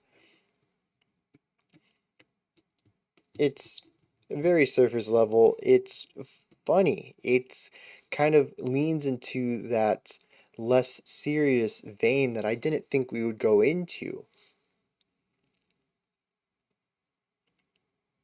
And yet, here we are. A war. Humans versus pumpkins. Okay. Mechanical Phoenix takes a interesting direction. I really like this concept they introduce at the beginning. It says orphaned ideas, fusion with this undying snowflake, melting but nothing lost. Another form, different incarnations. The idea that when a snowflake melts, it's not the end of the snowflake, it's just turned into water. Eventually, that water will evaporate. It will complete the cycle of water and rain and clouds and all this stuff. It's not gone, there's nothing been lost, it's just changed form. This concept is reiterated all the way throughout here. But right now we're going to stick on this ice idea. It says brains are snowing sites, mental skiing on neuronal paths, sports of the dreamers, transformation, such a natural movement. That line really stands out to me, that stagnation is unnatural. I love that. It is normal to continue to evolve, to grow, to transform. Any sort of stagnancy is an affront to the natural order of things. It says it's unavoidable and so necessary. It passes, and I die frequently to be reborn on the next moment. Death is part of my short-term cycle for the absolute delight of life. From here we move into the idea of being a phoenix. It says there's a phoenix in all of us, rising out when given the chance. The idea that we all have the capacity to have a part of us die and to be reborn as something else, the idea of growth and evolution. Even the mere concept of maturity is to allow, ideas of the past to die out in order to grow and become someone new. We see it as more of a growth process of moving and continuously evolving out, getting larger or better or more intricate. But I like this idea as well because it's not always positive growth. The idea of growing up, even looking at the mental states of child to teenager to adult, it's not necessarily always about being better or bigger, but it is about losing something and replacing it with something else. And I love this whole perspective of it.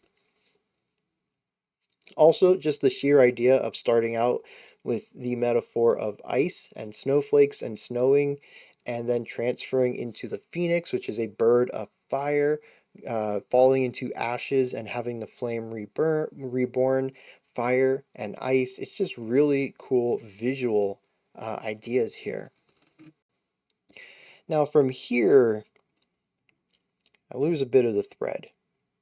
It does seem to be, again, about continuously growing, of never allowing yourself to be stagnant and allowing things to die off, or parts of you to die off, so that you can rise up better next time. But we seem to move into grander ideas. At one part, we say that empires rise and empires fall, structures collapse and lords are disgraced, but a free phoenix stands tall.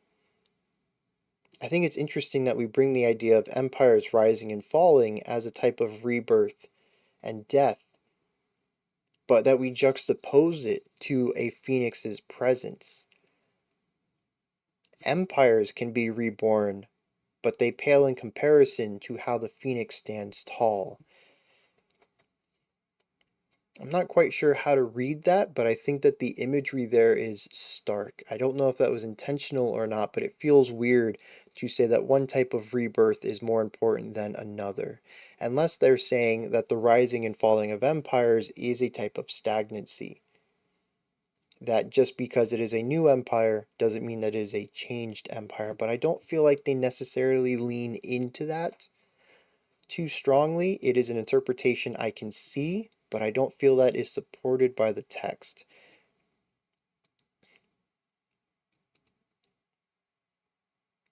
Our final lines, though, say, drip your personality into my open arms, soak your feelings into the black hole of abuse, wash your pain unto others. What a nice machine you are. I don't know. It's like I said, I get some of the opening themes, but past that, I lose the thread quite a bit, and I'm not sure how to interpret that. So let's keep pushing forward. Probably, what do we have left? Oh, we still have 1, 2, 3, 4, 5 tracks to go. And of course, the fifth track is like a 10-minute long multi movement idea. We'll do a 5, 6, 7, 8, and then 9. That seems fair. Unless, as usual, there's something pretty massive in one of these tracks that makes me want to stop it right there and talk about it. So let's keep pushing forward.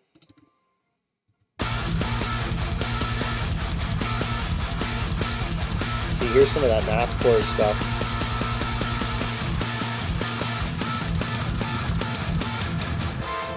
Yes, I'm this.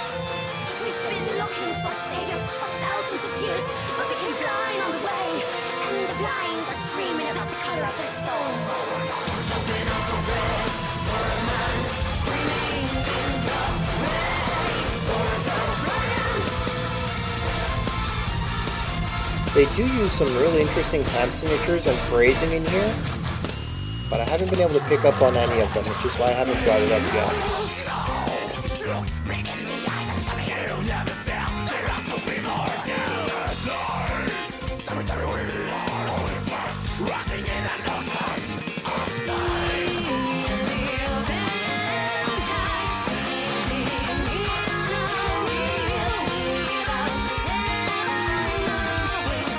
Oh, right here though we have a really nice 9.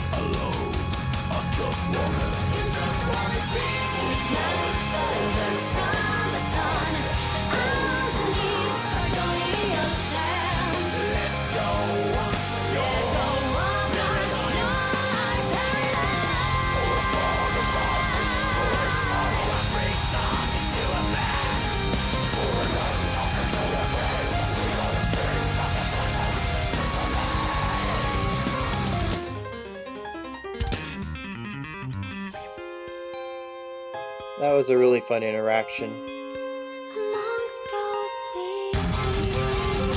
Uninvited came in masses, amongst the ghosts we sleep. But what makes it live like them is the fact that we have these emotions.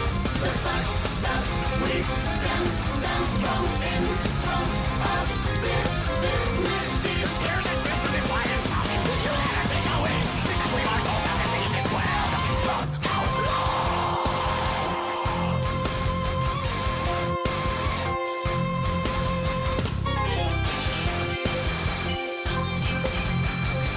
Oh, really nice digital section here.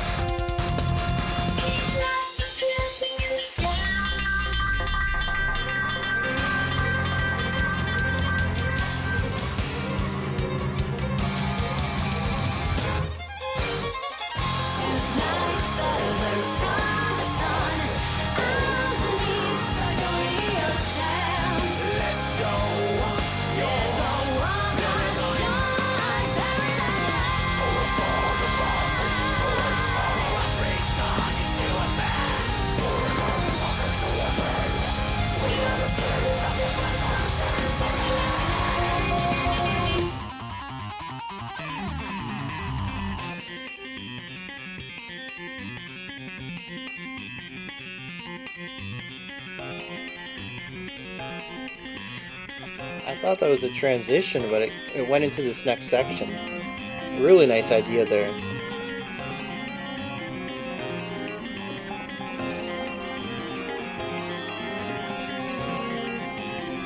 See, here's one of those dual violin parts. Probably double track for the studio, but use a session musician for the live.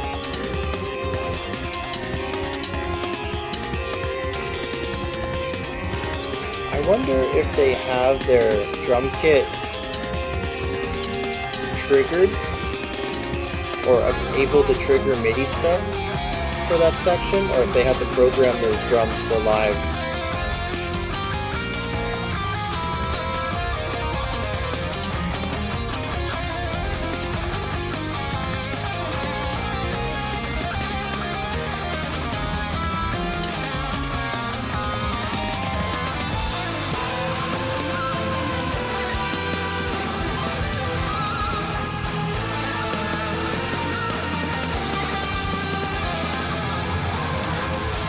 drummer just popping off.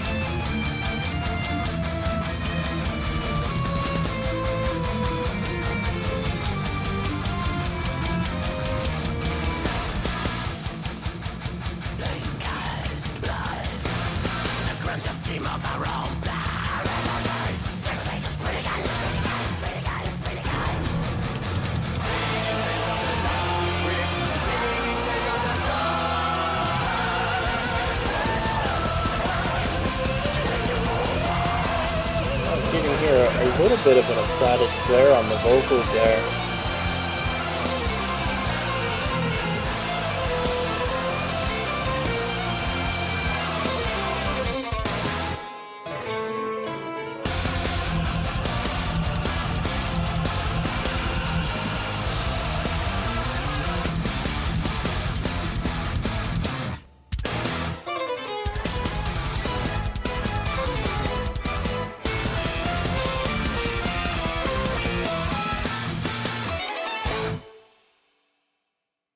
Yeah, so that track having a little bit more of a Baroque inspiration on the compositional side and a heavier use of the strings that we hadn't seen earlier.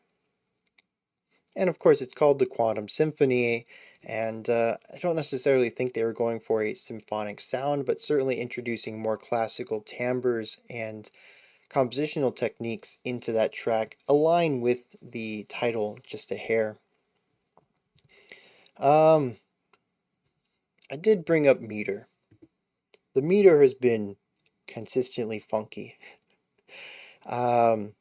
They play around with phrasing that crosses over bar lines quite often, and mixing that with the frequentness of the frequency of moving between ideas means that I don't always have a lot of time to figure out what's going on. I'm pretty quick about picking up time signature changes, and I can usually feel in this track when they happen.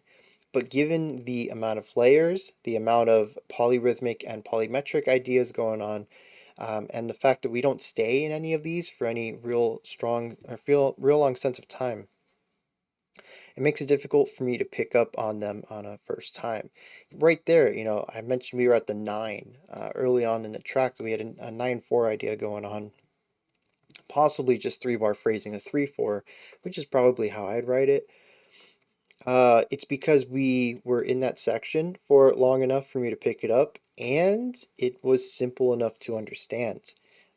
You start moving outside of that to more complex stuff. We go away from the simple stuff, 6/8, 5/4, 7/4. We start looking at 15/16 or 21/18, 18, that'd be weird, 21/16. Any sort of oddities like this, it's going to be a lot more difficult for me to pick up. I'm going to need more time spent in the section to figure out what's going on, and I'm going to need more clarity of rhythmic phrases, which the bassist, who typically presents rhythmic ideas in most bands, not really the person to look for, because he's all over the place. And the drummer, as I've mentioned, likes to go with more linear writing rather than sitting in the pocket exclusively, so it's really difficult to find that information encoded in their performance as well. So our rhythm section plays coy with rhythmic ideas and general pulsing. And the time signatures can get weird, and then there's just a lot of layers on top of that. So, usually I'm pretty on the ball about this, but if you've picked up on it, you're like, man, there's a lot of time signatures in here, he hasn't talked about it yet. I'm kind of, it's not really shame, but it's just like I pride myself on my ability to talk about meter fairly consistently in my videos. And I've been waiting for the point where I can be like, okay, I have a grasp on things, let's talk about it. And I haven't reached that point, and I don't think I'm going to reach that point. So it was time to bring it up. The meter is eluding me. There are some easier ones to pick out. There's a lot of 4/4 in here too. They have odd phrasings sometimes, but I'd say that the sections are written in 4/4. But there's a lot of moments when I'm like, I just don't know. I can't follow along with it. I mean, this track even in particular, I think. I mean, we are in mathcore territory, and this is sort of mathcore shtick. I mean, I've already brought up Dillinger and Car Bomb, and those are two bands that don't really care about time too much. They just kind of play what feels good. And if I remember this correctly, Dillinger, they don't write their music ever. They just memorize the rhythms of things. So their time signatures are all over the place because it's just what makes sense to them to play there. It's kind of bonkers. One of those areas where not knowing the theory actually gives you a little bit of a heads up because you trust your gut more than anything else. And you can write some crazy things if you just trust your gut sometimes. Sometimes you'll just write absolute garbage. But in their case, they just have a knack for it. Um, and a lot of this song specifically featured a lot of that uh, mathcore style of writing, both sonically, a lot of the rhythmic, syncopated, aggressive, tense dyads, but also playing around with time in a lot of ways that are unusual combinations of time signatures and unusual phrasings for melodies. So yeah, just kind of all over the place there. The reason I stopped this though, more uh, purposeful, because meter, I'm going to talk about that anytime. It's not like I've figured it out yet. Is theme. The first track I mentioned was exceptionally chaotic. Many of the sections had nothing to do with one another, and I talked about it as kind of like being blindfolded on a roller coaster. I'm finding that description is less appropriate as we move into this album. And it dawned on me during that track for some reason. I was like, man, this is a fairly cohesive track. It has its twists and turns for sure, but it makes sense somehow. And I was like, is that me? Or is that the song? Am I becoming acclimated to this? And I realized, no, I probably am not becoming more acclimated to this sound. It's going to take a while for me to get into this. It has to be them. So I started listening to transitions, ideas, callbacks, individual sections, how often we change to totally unique modes and movements. And honestly, this song is fairly cohesive in what it chooses to explore. And so I started thinking back to that first song, and it dawned on me that lyrically it was about people whose mind worked a little different. Um, about seeing the shapes and watching the shapes crawl up walls in your cranium and realizing that it's actually pretty cool to experience life and thought that way. Something about how delicious it is to view things this way or something. I don't remember the exact phrase of it. Um, so yeah, the song itself was a bit more disjointed because it fit a, a mental state that was a bit more disjointed. Um, is how I understood the lyrics. And so I started thinking about some of the other lyrics we've gone through and the music it's been paired with. And the band isn't just wacky, chaotic, weird fun musically. It's it's more about finding what works best for the story you're trying to tell. I haven't really talked too much about musical and lyrical thematic cohesion much because honestly I haven't seen a lot of it. I mentioned that my experience with some of these tracks matched the lyrics, but for the most part, I haven't really seen an objective view of how all of this comes together. It just sounds like frantic music with equally difficult to understand or difficult to parse lyrics.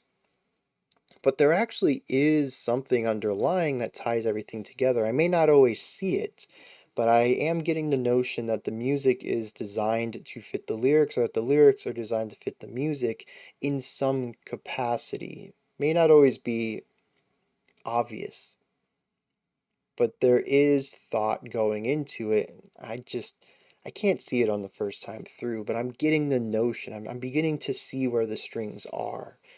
I don't necessarily know where they go yet, but I can see them. And so I just wanted to bring that up because I don't know that I'm going to have any better discussion about thematic cohesion moving forward. but it is something I'm beginning to find is there. I'm finally able to peel back the veil just a little bit and see what lies underneath. The album's starting to make more sense to me. Granted, I've gone up from like a 5% understanding to a 10%, so I still don't have a strong grasp on it, but it is. I do have a much stronger grasp now than I did when we started. It's still not a very good one, though. Lyrics. I really like this track. It talks about a lot of stuff. The beginning is about feeling trapped in cycles. It says we live and die spinning in a wheel. So look me in the eyes and tell me you've never felt there has to be more to this life. Tell me we're only flesh rotting in an ocean of time. It starts off even saying we've spent thousands of years looking for the Savior and we've become blind on the way. We were so set on this one truth. For thousands of years, we've been set on this one truth. What if that's not it? We have stopped searching out any other truths in favor of this one. And I think in particular, this might be pointing towards Christianity, which is roughly around that same time frame, a little bit older. But I think that's what it's alluding to here is the Christian religion. But even bringing in the idea of living and spinning in a wheel is what is that concept? The idea of reincarnation, Dharma.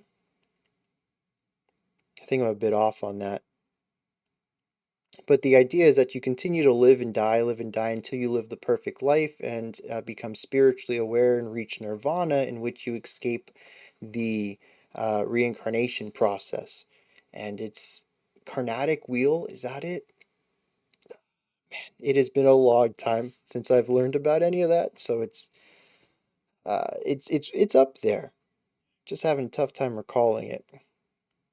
But I think it's nice bringing that in because it's also like the hamster wheel, right? You just run around in this little wheel until you die.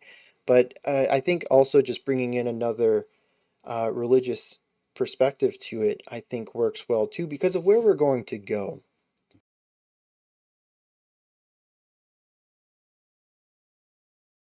She mentions that there are people who hide the truth from us.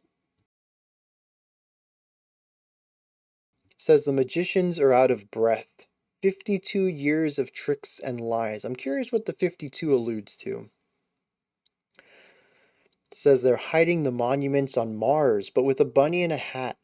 We've never been alone. Alone as just one nest in one tree. I like this idea that there's more to life outside of your world, your world, like just you, outside of your community, outside of your country, outside of your planet. However small or large you want to look at it, we're just one nest in a tree. There's nests in other branches we've never visited. It could be your neighbor down the street. It could be your neighbor in another country. It could be your neighbor on another planet. There is so much out there, and we allow ourselves to be tricked by these magicians pulling bunnies out of hats. Oh, look, wasn't that so cool? And now we're distracted from everything else that exists in this world.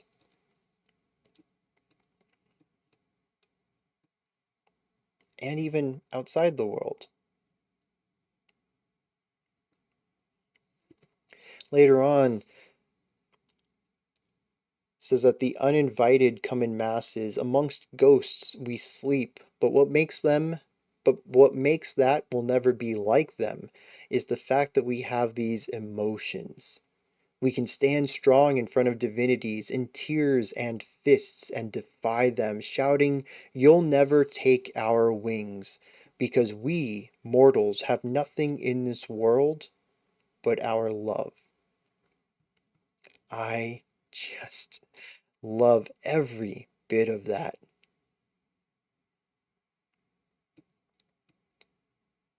It says we are the strings of the quantum symphony. There's so much science around us. So many things we can see that are just gorgeous compared to a symphony on the quantum level. And yet, despite that, we continue to allow ourselves to be blinded, to look for other things outside of what is right here. There's so much stuff in this life. Why do we need to continue to look for stuff outside of it? What is wrong with the right here, right now? It is such a gorgeous message. And this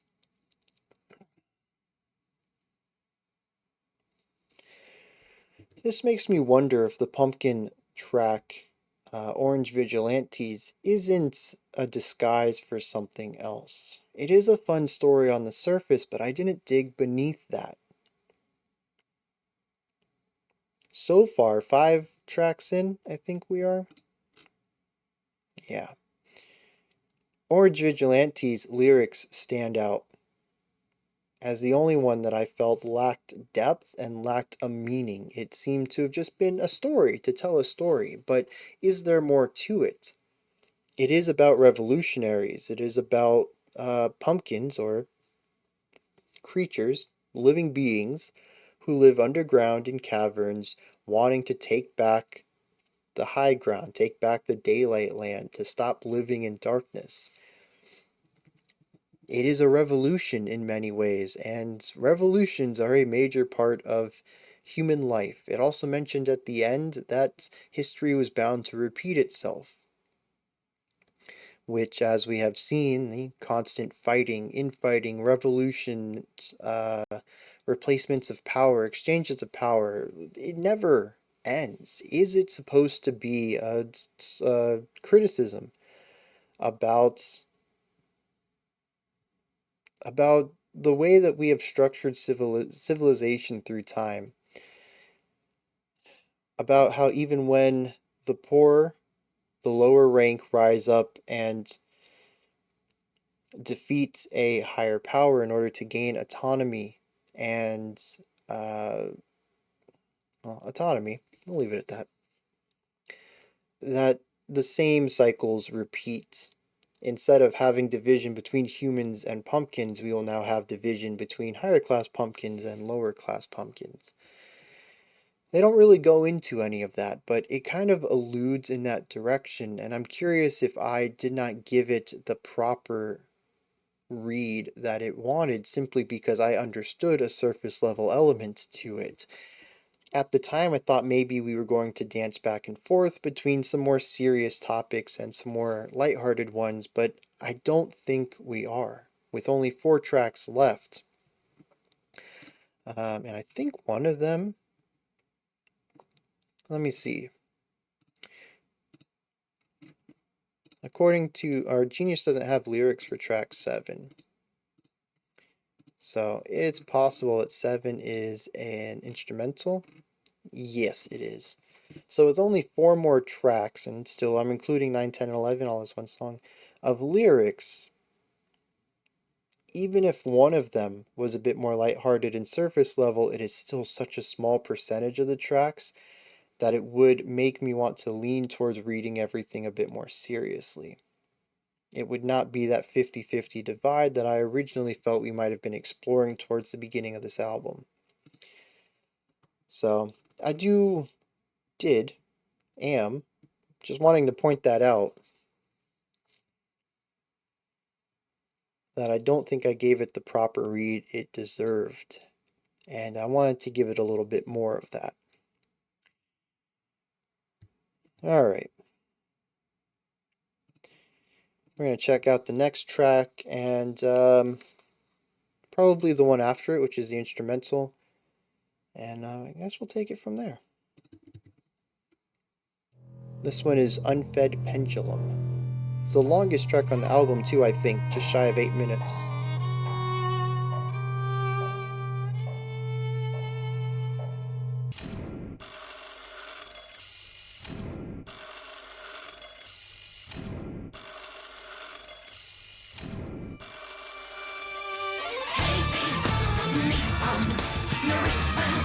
A bit of an esoteric approach to writing the percussion, but it absolutely works for this section.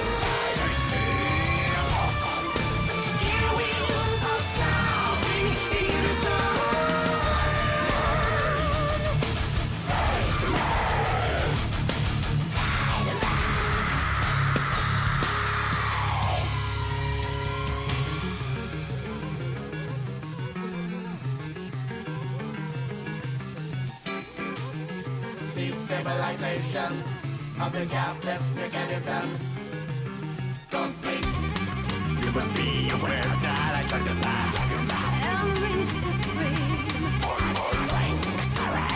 Hypnotized.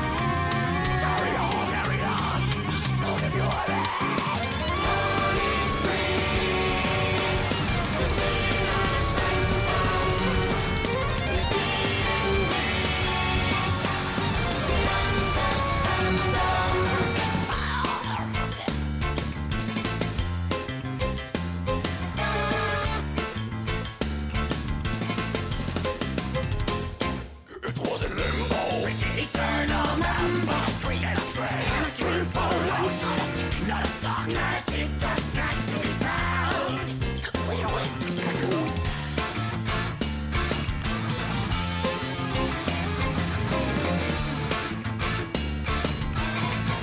This is straight up rock opera, and I'm right here for it.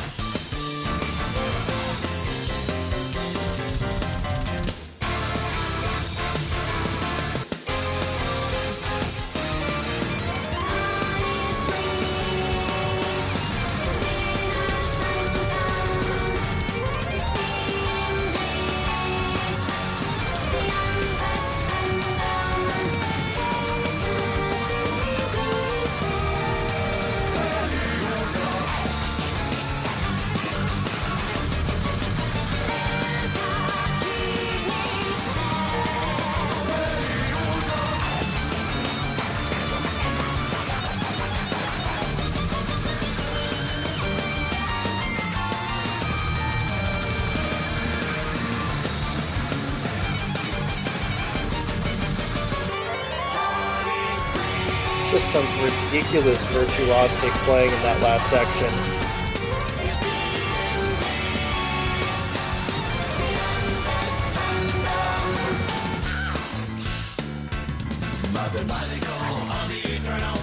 Too busy to care. The engine designed to break and disrupt the circular ritual. Forget to remove your boots. This biological network file an official mental misconduct department.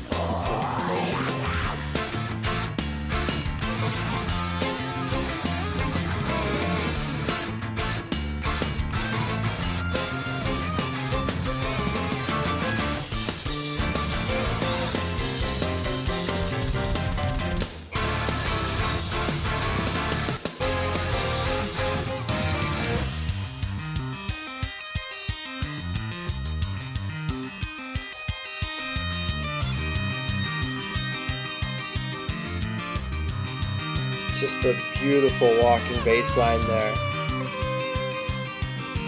Very interesting shaping to it as well.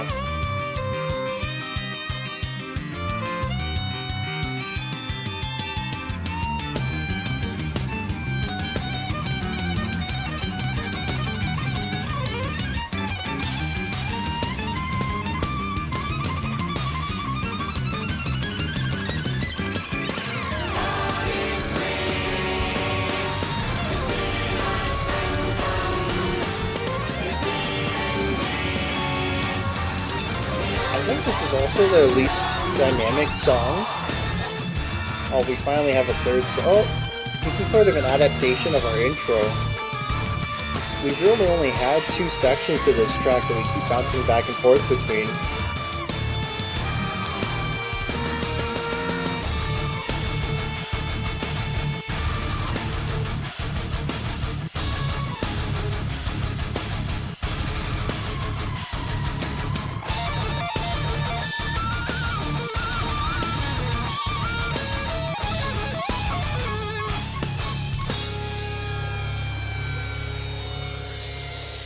Interesting to end it in the middle of a solo.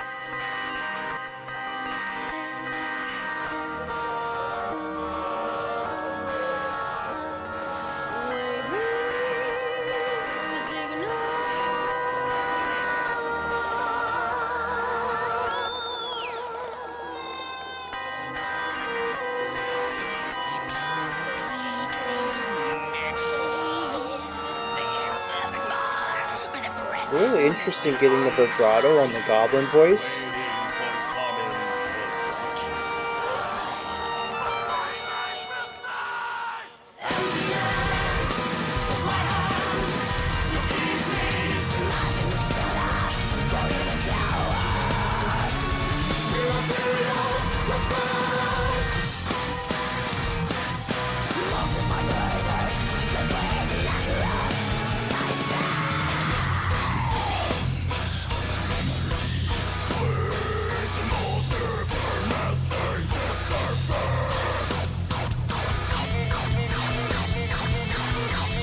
What a sound.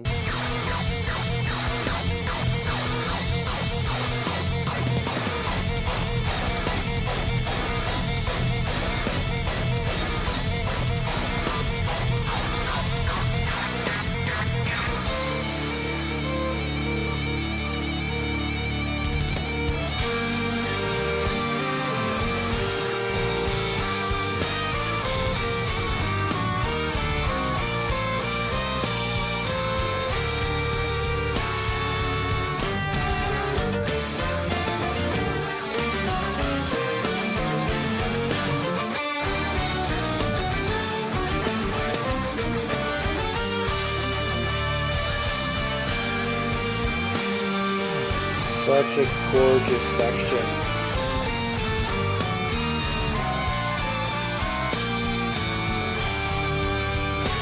I want more of this.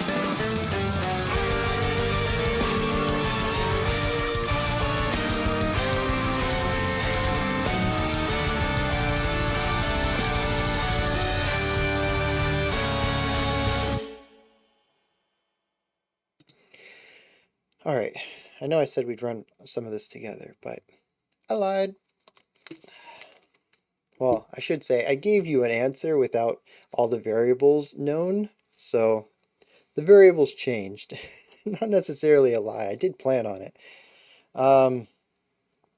Yeah, so you remember a long time ago, like, geez, like an hour and a half ago, when I said I want to hear past the veil of the chaos and I want to hear the raw composition chops with all of the intricate layers either spaced out a bit more or reduced a little bit, more of a minimalist approach or minimalist comparative to their maximal writing.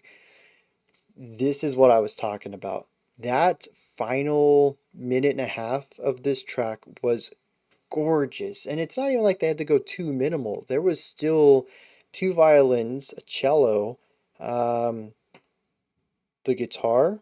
Maybe there were two guitar lines. I don't remember. The bass was moving. There was the keyboard work in the background doing piano lines and the drums. It was still an incredibly dense section. It's just that melody, counterpoint, and harmony took the center stage rather than texture and atmosphere, which is typically what I feel is their bread and butter. Anytime that the synth stuff takes over or the guitars get lead, or even many of the moments when we introduce heavy layered and juxtaposed harsh vocals as well, anytime we really remove melody from the equation at all, which is more of the album than I think I had realized up until this point, just saying it out loud, I don't think I really noticed that. Anyways, the album is very focused on atmospheres and textures, and while it does utilize ornamental, flourishy ideas and melody, often they're not always in the spotlight. And so to really, kind of put the atmosphere on the outsides and bring harmony and melody to the forefront and write, it didn't even have to be classical. I mean, I appreciate the Baroque flair they went with in this finale, but it didn't even have to go that way. They could have written metal in the same style and I would have been just as enthused about it. This is that that clarity I was speaking about, a moment to really get to hear in completely clear manner without any really aggressive sounds to clutter things up. Hear that composition, and it is so good. I could listen to that outro all day long. And it isn't, again, it's not just the classical bits. What the two violins and cello are playing are gorgeous on their own, but it's how the drums accompany it, how the drums accent specific beats against what the strings are doing, sometimes with what the strings are doing, sometimes accompanying one of the instruments' melody lines and rhythmic ideas, but not the others. It's how the piano is playing around against all that as well, what the bass is doing. It is something that only UnexpecT could do. And it is just such a joy to listen to. I don't think that this song is my favorite off of the album so far. I still find the first 5 minutes to be a bit too single-minded. I do like the chorus. There's so much vocal work going on between rockier cleans, operatic cleans. All three of them are doing harshes. It almost feels like a segment in a musical where three completely different vocalists in three completely different storylines are all singing the same melody and they're overlapping, and you begin to feel how their themes and their arcs are beginning to intertwine as musically they're intertwining. Like, that's what this feels like. It's so many different voices coming together in seemingly disparate ideas. They're all kind of doing their own thing, completely oblivious to the other voices present in the section. It's a cool moment. I do love it, and it requires some ridiculous compositional dexterity to fit all of this in there with all of the foundational stuff going on as well, and it not feel cluttered or overdone. I'm not saying that this song was easy to write, but it does feel like it just bounces back and forth between two modes, and it never really went anywhere for me. So it was a good song, just not my favorite so far, but this ending is definitely my favorite moment on the album so far. There is nothing really, I think, that touches it in the slightest. I don't know why I said in. In the slightest. It stands above all their other writing. It is just a gorgeous moment of layered, semi-chaotic counterpoint, and it sounds so good. That's all I had to say on this one. I had to point it out, and I have a feeling our next track is a 2-minute instrumental, and I think it's going to go into track 8. So I want those two to flow together, and I didn't want to forget to talk about this, like 10 minutes later when I finally get to an analysis section. Just as I felt I was getting a hold of things lyrically, even if it was a light hold, this one just throws me in the total deep end of things. It seems to be some sort of clock time device. See, a clock doesn't keep time, it tells time. And this song itself speaks of a device full of gears, complex mechanisms, and has a pendulum, which sounds like a clock, but also some lines make it feel like it is time. Things get kind of hazy in that perspective as I try to figure out what this is. It also eats time. It mentions several times that it needs to be fed, that it is hungry. It wants delectable time. It wants tasty impulsions.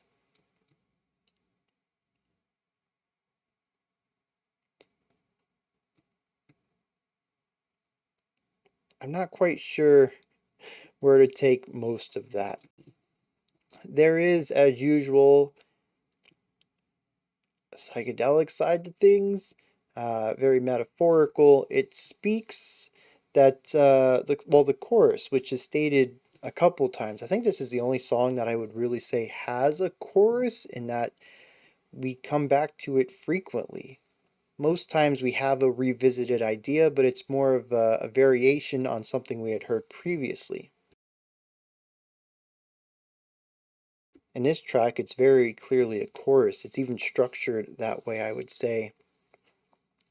In past songs, lyrics read as a poem, completely linear, always moving towards a goal. This one, we have a verse-chorus structure. It stands out quite a bit, but it also talks about time. There's a pendulum. The pendulum moves between two ideas. It even says at one time, I screamed for lunch. Not a tick, not a tock, not a tick-tock snack to be found. Where was the cuckoo? The idea that this song, the first on the album to move between an A and a B and an A and a B section, I think once again it undercuts this track to simply say they're just following a standard structure here. It is what they're doing, but there's purpose behind it. Much like how I dismissed the Pumpkin lyrics as their surface level read without investigating further, I think you could easily, give this a surface level read. Oh, they're just doing the ABABC pattern. And yeah, they are, but there's a reason for it. There's something beneath the surface, and it's this idea that time moves on a cycle. When we imagine it as a pendulum, which it is called the Unfed pendulum, we see that it shifts between two states. The song does that consistently. And it stands out. This is the only track so far to do this. And it's about pendulums. It's not a coincidence, folks. The chorus, though, states that the whole has been breached and the inner sanctum is bleached. The unfed pendulum is starved. Mathematical cartilage of the eternal spin is too busy to care.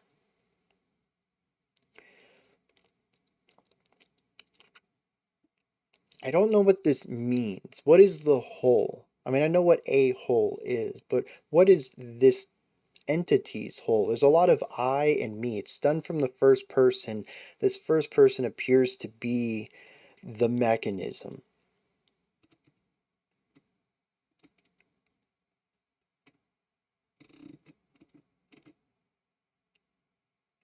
Gear wheels all shouting in unison, feed me.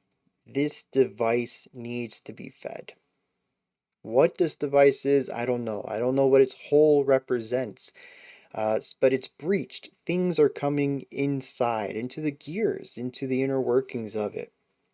And it says that the inner sanctum is being bleached, which to me is being cleaned. It's being erased of bacteria, anything wanting to alter it. But bacteria isn't always bad. So I don't know if necessarily this is a good thing or a bad thing. It's kind of read in a negative. The hole is breached and I've been bleached, right? I don't know. But we're starved. We need food. At one point it says that the numbers are on strike. Again, taking a more natural sense of time as numerical. Hours on a clock. The numbers are on strike, so time can't be told, but time is not, time's a construct, right? We invented time in a sense. We found a way to calculate how much, how to calculate life in a sense. But time is sort of not real, if you want to get philosophical about it. So numbers being on strike don't really change anything, but in this situation, it seems like it does. It's spoken about with a seriousness. It says the engine deteriorates and disrupts the circular ritual.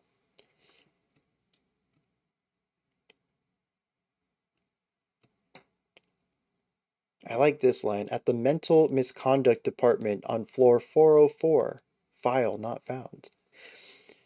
I'm not entirely sure what it means, but I like the 404 file not found little Easter egg they tossed in there. For those who don't know, if you search the web and you go to a web page that doesn't exist, it's a 404 error. They can't find the website file, the HTML file.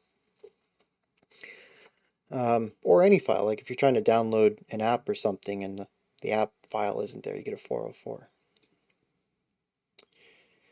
But anyways, it says that a hecatomb of a wavering signal slipping between the keys, being nothing more than a presence on hiatus, waiting for some inputs, vacuumed by life.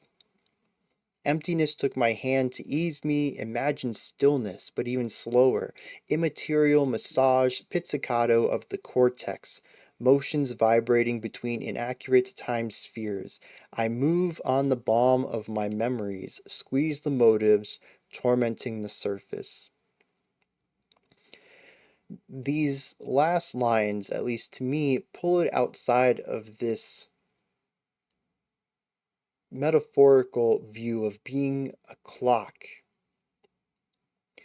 and pulls it back to a human side of things and looking back on the past. If our minds craft memories and memories are storage, if you will, for past events, do we control time?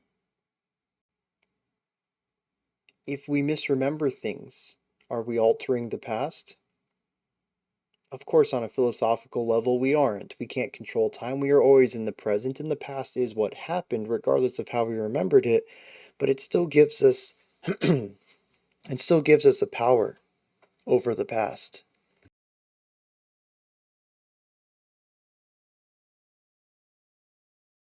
And it almost, I don't know what they're alluding to here. But she mentions putting a bomb on her memories, putting a bomb of her memories. I don't know. I feel like I'm so close to unlocking this one, but I'm so far away on it too. Alright. I don't know. We're going to move on. We have, we have a 3-minute instrumental and then a 5-minute track. We'll take a pause there and then we'll hit our final song. So let's go.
Thinking about this sound in relationship to the title is profound.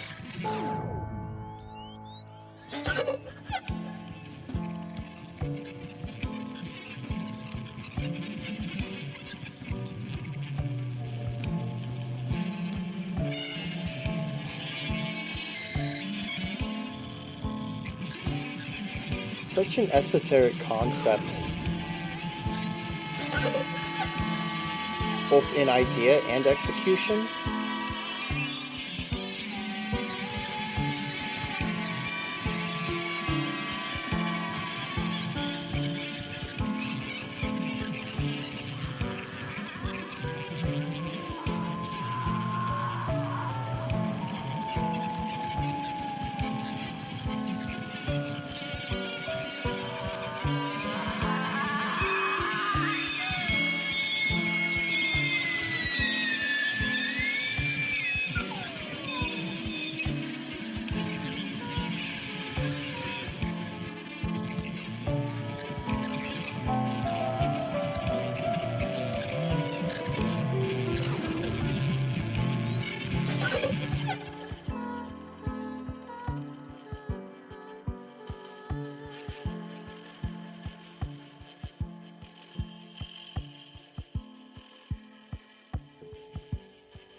distanced you from life.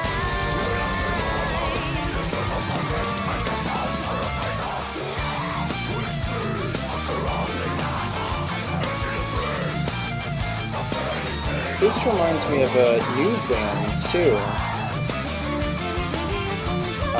Symphony Glacialis? Is that what they're called? I gotta look that up.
Very classy.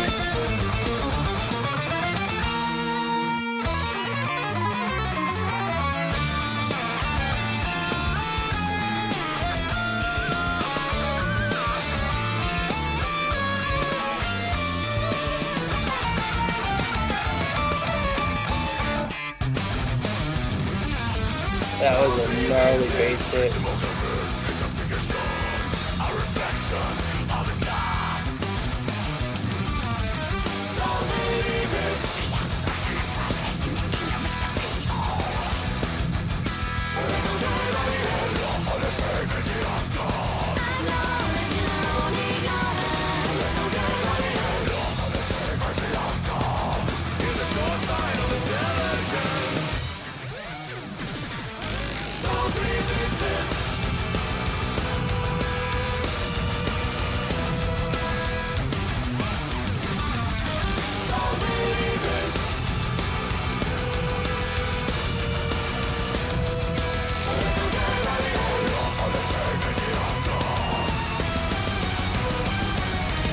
Really interesting here to listen to the metal side, bouncing back and forth between two ideas,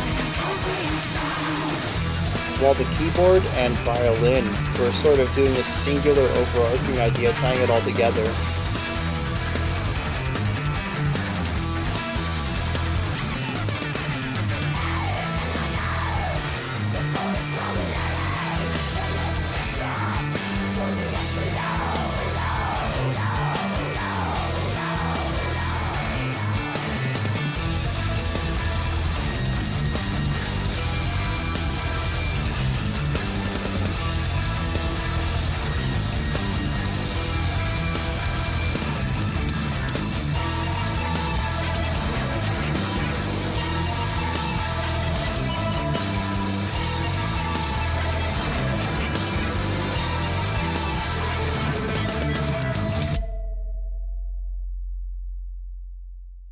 Dude. That feeling of silence on that final hit when you have this massive sound and then and it's like the engineer just cut out all of it. You get the initial hits, the final strum of the guitar, the final hit of the toms and bass kick, I think it was. You get the doom. But like all you get is the duh part of the doom. And like it immediately cuts down and it's just like this, it's like a vacuum of space just sucked all the sound out. What a wild sound. That song I feel is their most traditional. They definitely had a few of their flourishes on it. The various vocal styles, the sick guitar work, the linear writing to it. But it also feels, compared to everything else we've listened to, I think it feels their safest. It feels their least chaotic. It feels their most traditional. Not that it's a bad thing. I think moving into their 3 movement epic here at the end of this track, which is going to round us out at 9 minutes long, which together is the longest track on the album, except, Unfed Pendulum is the longest single track, but all 3 of these move together, so that's definitely a time for a little palate cleanser, especially if these 3 tracks are going to be a bit more chaotic, maybe leaning back into their typical sound. Wrap it up on a high note and give the listeners a palate cleanser and also a measuring tool.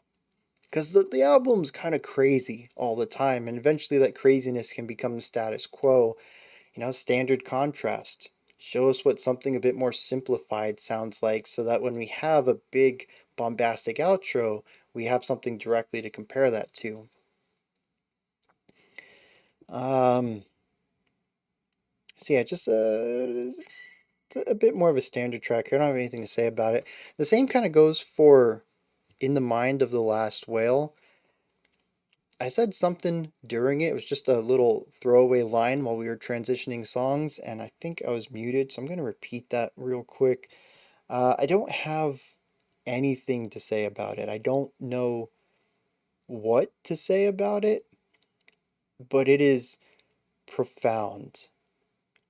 Those final 15 or 20 seconds made me begin to tear up. If they hadn't ended the song and moved into Silence the Parasite, just a more traditional metal sound, I probably would have started crying. I don't know why. I can't place it. There's just something about that track. I think the opening minute of it really stands out. I had mentioned if you listen to it with the title in mind, there's a really interesting, profound profundity going on. The second section I feel was less effective for me personally. It kind of was. It didn't tie into the final few moments. It didn't tie into our first sound. It didn't really tie into the theme too much, and it felt kind of very human compared to the more atmospheric and interpretive elements that sat around it. I found it more difficult to find myself placing myself in the mind of a whale with it, since it felt very, like I mentioned, human. The other 2 sections, though, there's something about I'd have to listen to it again to really, maybe a couple times, to figure out what it is. There's just a sadness to it, but it's not a sad song. Maybe it's the isolation of it. Maybe it's just the wailing. The wailing. The way the vocals are delivered in it. I don't know. Maybe it's the massive amount of echo that makes it feel like no matter how loud the handful of instruments are, it's still just them in the void. I don't know. There's something about that track though that just,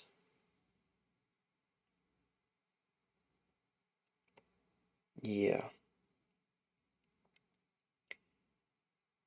I don't know. Let's see what Silence This Parasite is about, and then we're gonna move into our final track here.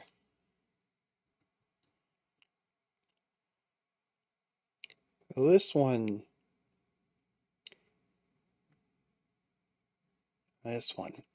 So the beginning says, "Now it's time to trade my space breath for a dancing revolution. As the rings of Saturnus, the battle shall transform me, and I'll be the war god's aura." The idea of a literal transformation here says that you'll trade, I don't know what space breath is, but for a dancing revolution, looking for change, wanting something massive, a huge upset in life. It says that I'll become the rings of Saturnus.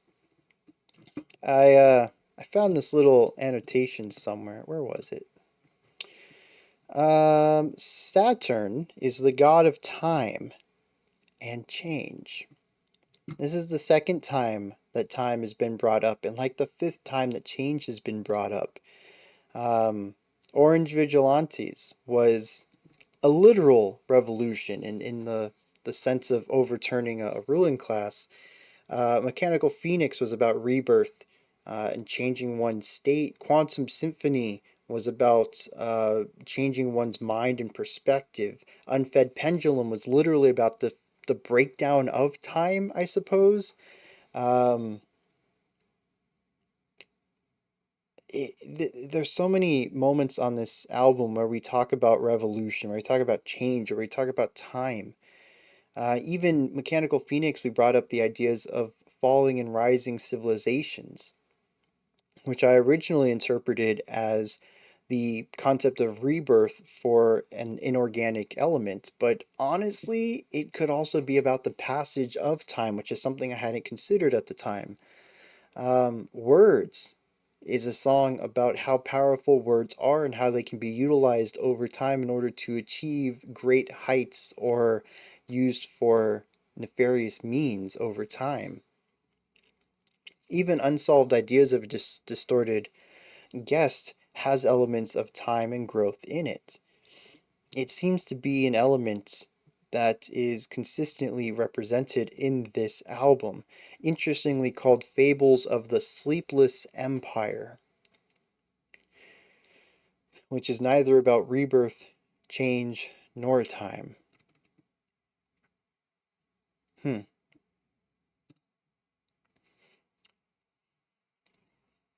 Mentions later that a black hole feeds on surrounding matter until emptiness reigns, fulfilling its ego. Like a solitary worm, it shall lose everything he has conquered at the end of its work. An entity that is so powerful, all it can do is destroy. And in the destruction, it will have nothing left for its immense power to rule over. Its purpose will be gone.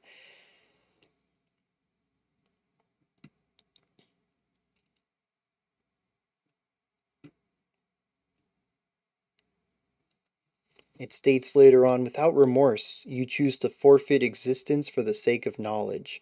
Rejecting cellular laws, this melanoma eludes the immunologic system's control by fighting off lymphocytes. Error of conception. Only a cervical muzzle would have been able to correctly silence this parasite. Don't resist it. Its hemoglobin's intoxication, a reflection of its thought. It almost speaks about whatever this issue is as something that a body would have to fight off, an immune system. What is this thing that can't be defeated? I think that's the interesting thing here as well. It's not to completely eradicate it. The only thing we can do is muzzle it, to silence it, to subdue it.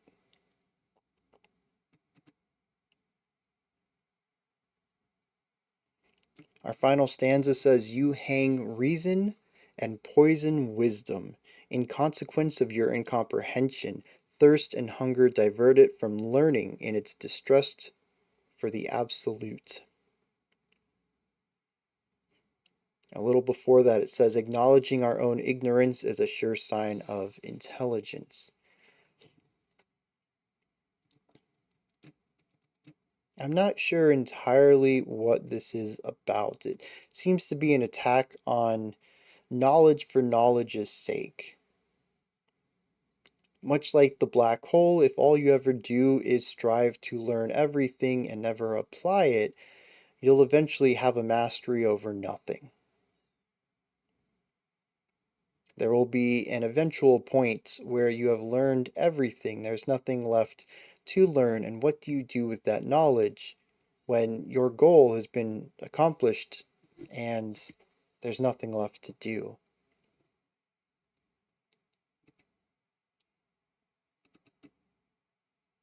But I don't particularly agree with that perspective. And I think for the most part, despite my incomplete understandings of the lyrics, I have mostly found myself agreeing with the themes and topics that have been spoken about here. I find this to be an exceptionally profound album, and I'm not on board with this concept on its own.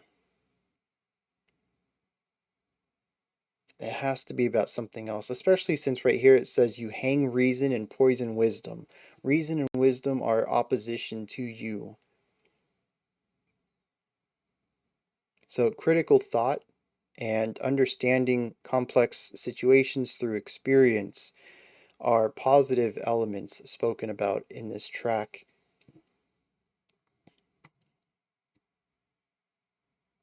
I don't know. There's a lot of stuff here. Goes over my head. I feel like a broken record at this point. As usual, I haven't really been stating this much, but I'll definitely say it when we wrap the video up. If you have any insight into these lyrics, please let me know. Unless there's some niche website, maybe some subreddit where people analyze lyrics, I am having a tough time finding any annotations or descriptions of these lyrics that would help me analyze them in any way. It's not my strong suit. I'm always looking for help on it. If you have your own interpretations of any of them, maybe just one in particular that speaks to you, let me know down in the comments. Because I'm really enjoying the album. I'm really enjoying the limited understanding I have of these songs lyrically as well. I'd like to get a little more of a grasp on it. I can feel my voice is kind of getting shot a little bit. I know I've had a couple of close calls in the video so far. My voice has started to give out, so I'm going to be speaking a little quieter, I think, for the rest of this video. Fortunately, we're almost done.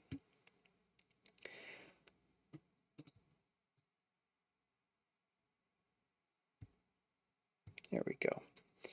Alright, let's wrap this up with our final 3 tracks.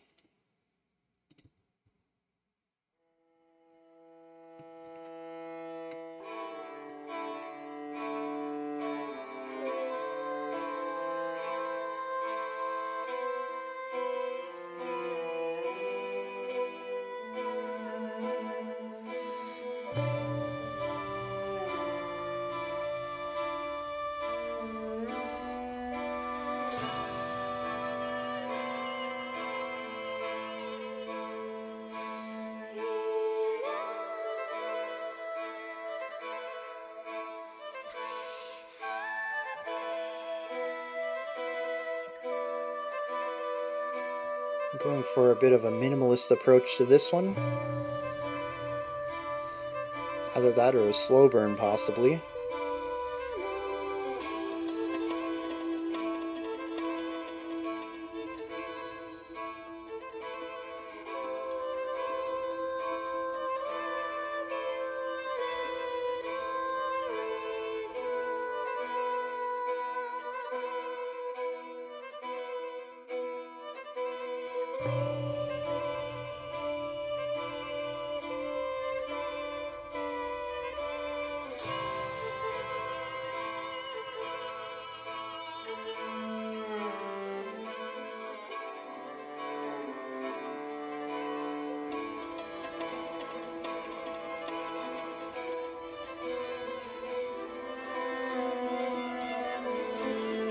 The cluttering up of sounds. I like this.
very playful rhythm on this.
Very cool. Yeah, the piano did a rising line, and then we had a super bend on a digital instrument right after that.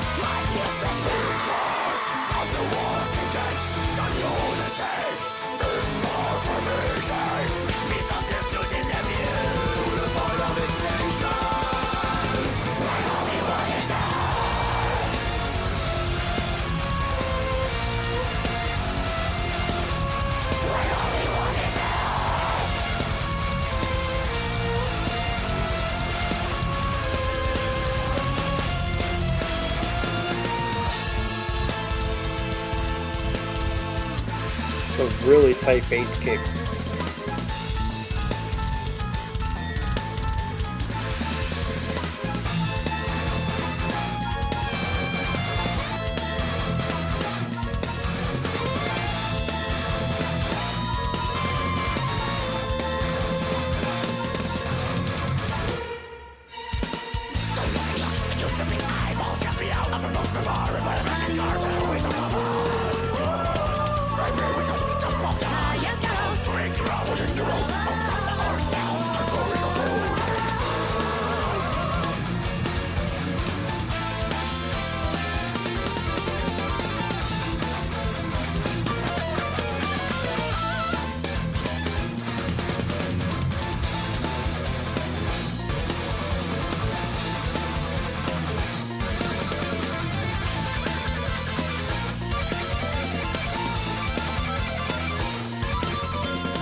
Song just keeps chugging along.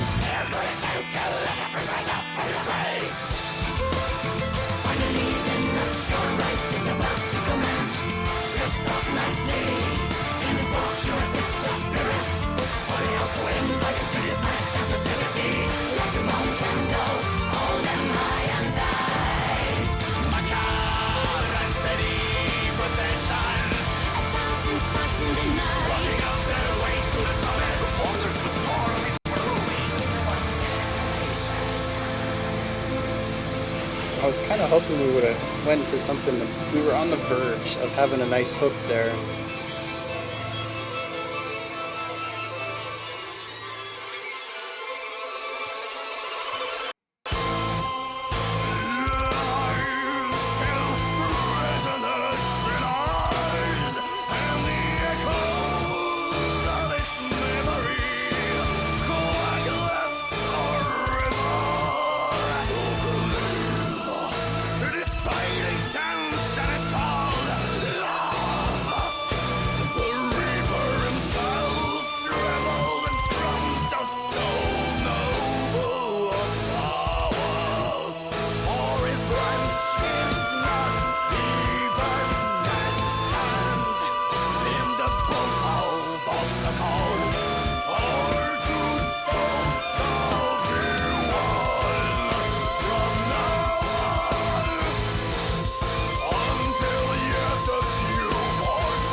It's not a bad final track.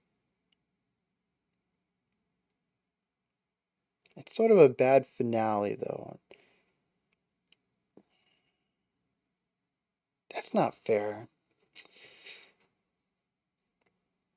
See, the thing is even when it's not a concept album, I really like the last track to have a sense of finality to it, to sort of wrap up the album. It doesn't necessarily need to tie into anything that any of the other tracks did, but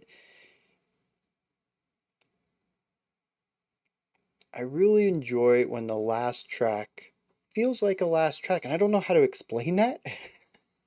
I mean, um, well, I think one of my favorite last tracks ever comes off of the Used's artwork album. This one right here. And the track is called Men Are All the Same. And in isolation, if we just look at the music in it,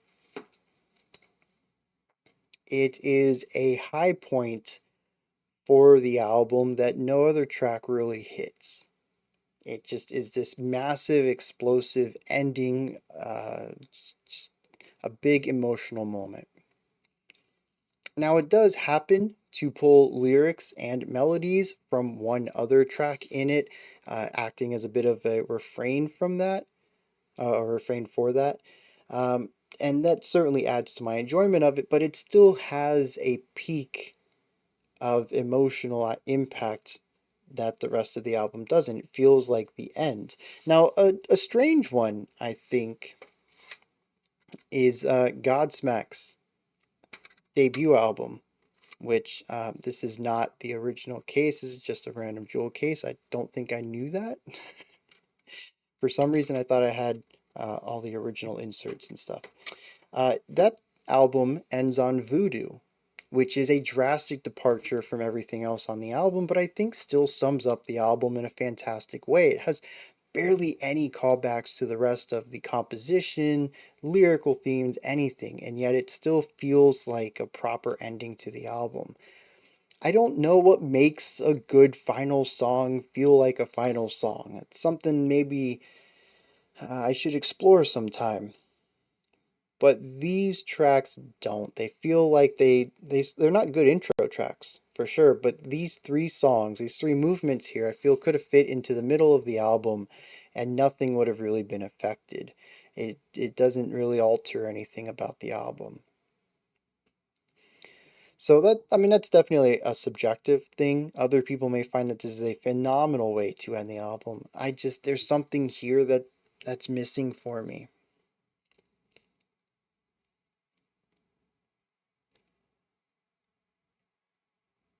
I almost wonder if I don't want to hear them together. I don't see much of a commonality of ideas here. We sort of have an intro, which is a fading stance. It is a singular exploration of an idea. As I mentioned, it's a bit more minimal.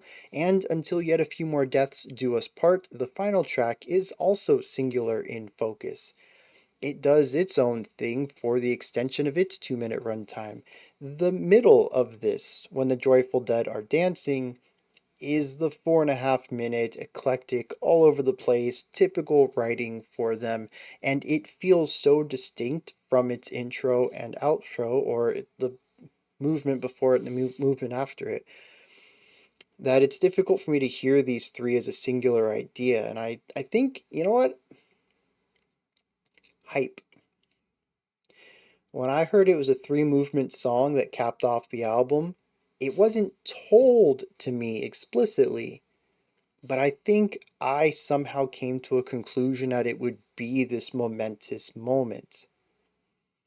Monumental moment. There we go.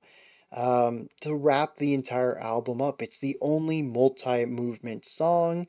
It has a clear 2-minute intro, a 4-minute middle, and a 2-minute outro. It's going to be this nice bell curve of ideas and sum up the entire album somehow, sonically, maybe. Just kind of wrap it all up, put a nice bow on it. I think I hyped it up to something that it was never going to be unintentionally.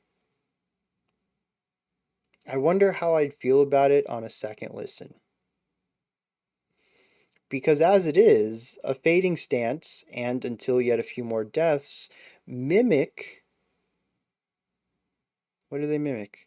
Oh, in the Mind of the Last Whale, and to a lesser degree, Unfed Pendulum, the two tracks on this album that I feel are more focused and refined as far as having a singular idea, a razor honed focus on doing a singular topic or concept explicitly. Everything else on the album is less, it cares less about being focused and has no problem going in all sorts of different directions. And so we get these two isolated moments that feel more in line with those. And the Joyful Dead Are Dancing fits in with the rest of the album. It's chaotic, it's all over the place. We have operatic vocals, we have growls, we have classical inspirations, we have metal inspirations, we have musical inspiration. I don't know if musicals are really an inspiration to them, but they have sections that sound straight up like musical theater. So I'm calling it. And so in a vacuum, not in a vacuum, in a bird's eye view, this sort of is not a collaboration, a condensed view of this album. A little bit of one side, a little bit of the other side. And The Joyful Dead Are Dancing features a lot of who UnexpecT are. If you gave somebody just these three tracks, I think they would have a pretty good understanding of what they would be getting into listening to the album.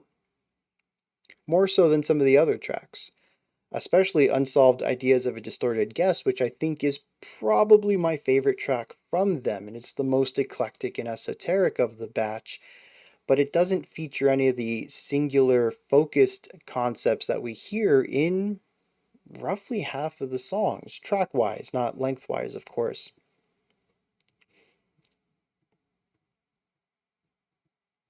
I don't know. I think I'm coming around to it. It's going to take a couple listens, but I think it just wasn't in the right headspace for more of the same, which is essentially what it is. I don't know how I got the idea in my mind it was going to be something else. But I take full responsibility for that. I screwed up. The old brain wasn't working quite right for that. Anything else I want to add? Oh, I did look up that band. This has nothing to do with UnexpecT, but they're called Sanguine Glacialis. They remind me of UnexpecT. Metal band on the surface, tons of inspirations. They kind of go wherever they want. Female lead vocal who does cleans and harshes. Some orchestral elements. The female lead vocalist also does keyboard, and so she incorporates a lot of sounds there. In fact, their recent single, what was it called? Was it oh, I don't have a track list. They had a 2023 single that we checked out earlier this year that featured a lot of the same sounds we heard on this album.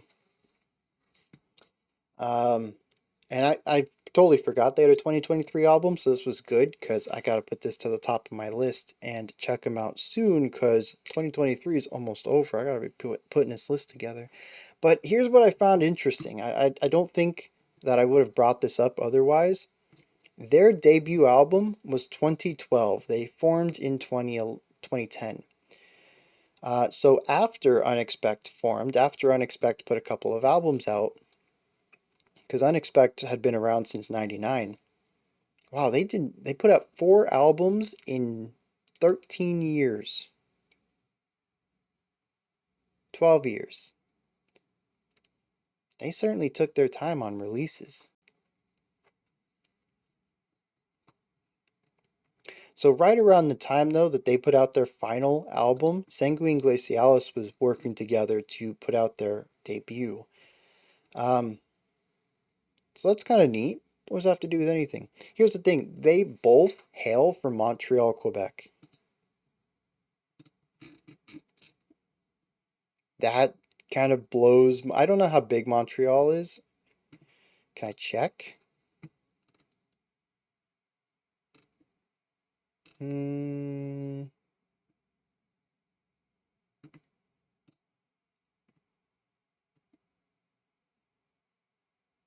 Yeah, that's not really helping me. I don't know how big this thing is.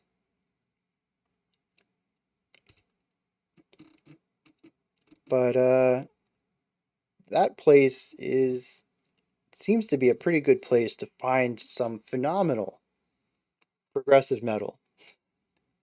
I'm kind of curious how many other progressive metal bands come from Montreal. Anyways, that's the only reason I wanted to bring it up. I gotta find this out though, because that's a good coincidence, and maybe it's not just a coincidence. That's what I'm getting at with this. I'm gonna hit some lyrics on these three, and then we're gonna wrap this up.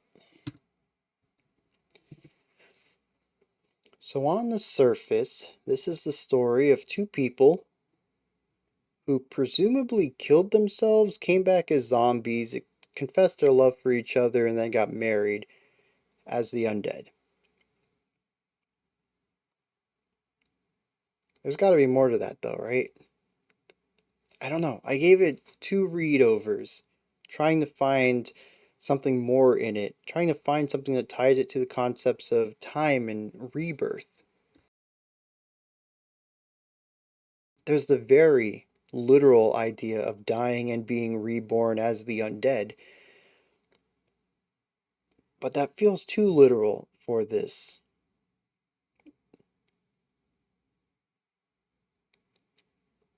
I don't know. So, as usual, if you've got insight, let me know.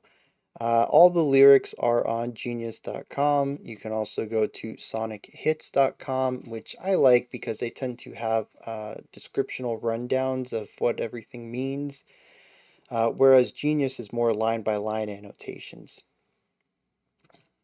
But also, I'm not sure about Sonic Hits. The descriptions tend to be written in a way that feel like AI to me. I've never looked into this. I'm not accusing them of using AI. But either that or the lyrics are all written by the same person with the same voice, which is very clinical in ways. I don't know. Sonic Hits is kind of hit and miss for me, but at least it does provide overall descriptions rather than just line by line like Genius tends to do. Genius also doesn't have many annotations for metal tracks or smaller known stuff, so it was nice that Sonic Hits had somewhere for me to go, jumping off point in the very least. Anyways, though, I really like this.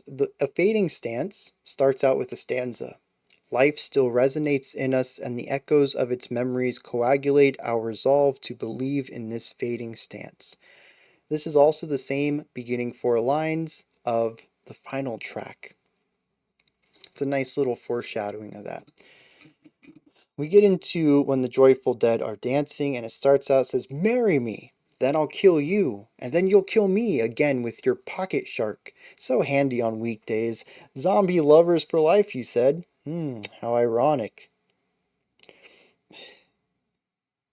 I don't... Look, I caught you some flowers, remnants of a late meditation in the sewers. Of course they're dead and withering, but so are you, aren't we, dear?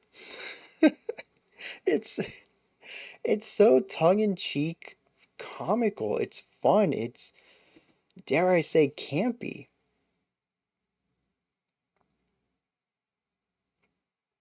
It's missing the bite that the rest of the lyrics have on the album, where they sometimes can be about something fun or comical or lighthearted on the surface, but typically allude to something a bit else.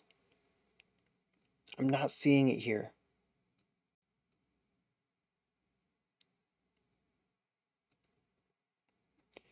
At one point it says, "Does it hurt when I write in your mind?" Because I don't want to be rude. I can still go to the paper store if you desire so. My skin is itching like crazy, and I've got a bloody poem in my veins. I really like this. It brings back the idea of words being in the veins, of words bleeding. the same concepts we explored in words. We're kind of jumping back to that. But it seems surface level. It doesn't seem like it's alluding towards anything for the purpose of strengthening this work. It just kind of says, hey, remember when we said words bleed earlier? The poem, though, says, it won't win any Pulitzer, though, but the loving look in your dripping eyeballs gives me hope of a most memorable honeymoon. Maybe we could jump off the highest gallows, swing the rope, or craft for ourselves a gory cocoon. Yes, on the way to Salem we'll build a glorious meat temple, a monument to our love, so meaningful and subtle. Well, don't you like it, my putrid prince? It says being part of the Walking Dead community is far from easy, misunderstood and abused to the point of extinction. All we want is a hug.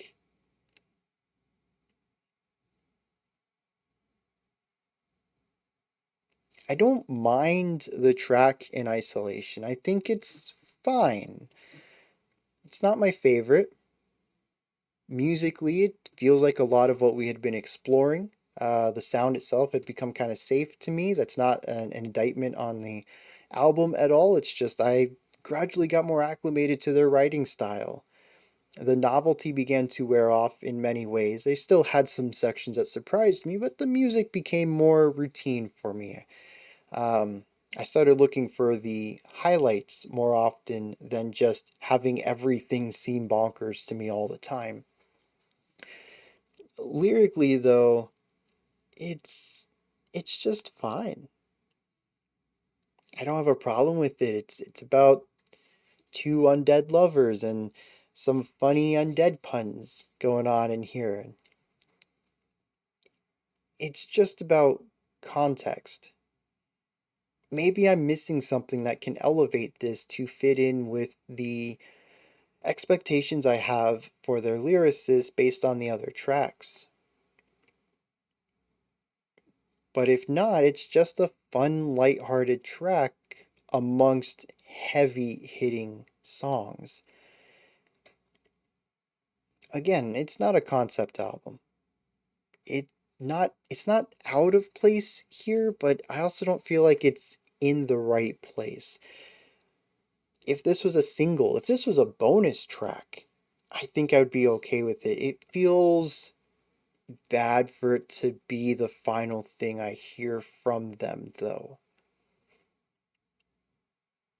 And I think unless I find some stuff, other people's perspectives, or after a few listens I come around to it, I might end up skipping these final three tracks on any future listen through, as they just don't seem to be a part of the album to me. Maybe that's just me, though. This track ends with a wedding. Dear ghoulish and skeletal fiends, sorry, friends, fiends would have been funnier. Rise up from your graves. Finally, the nuptial rite is about to commence. Dress up nicely, invoke your ancestors' spirits, for they're also invited to this nighttime festivity.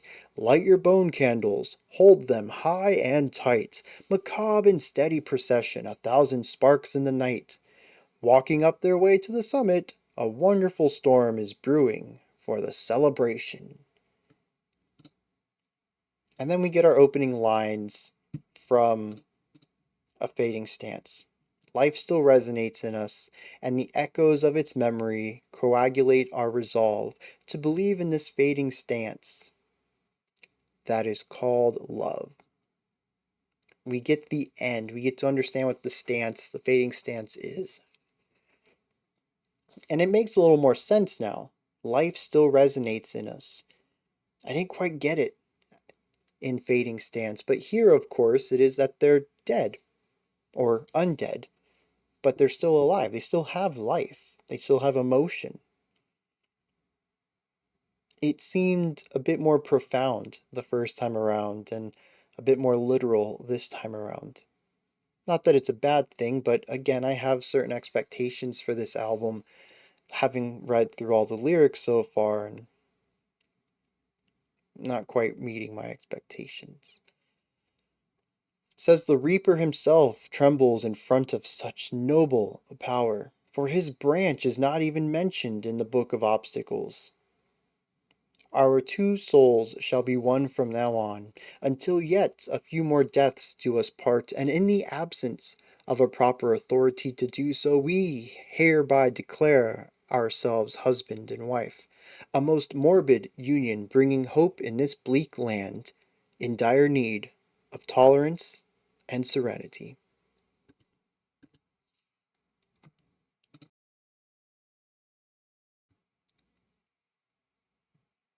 And that's it. That's how they end this phenomenal album. Every bit of this has caused me to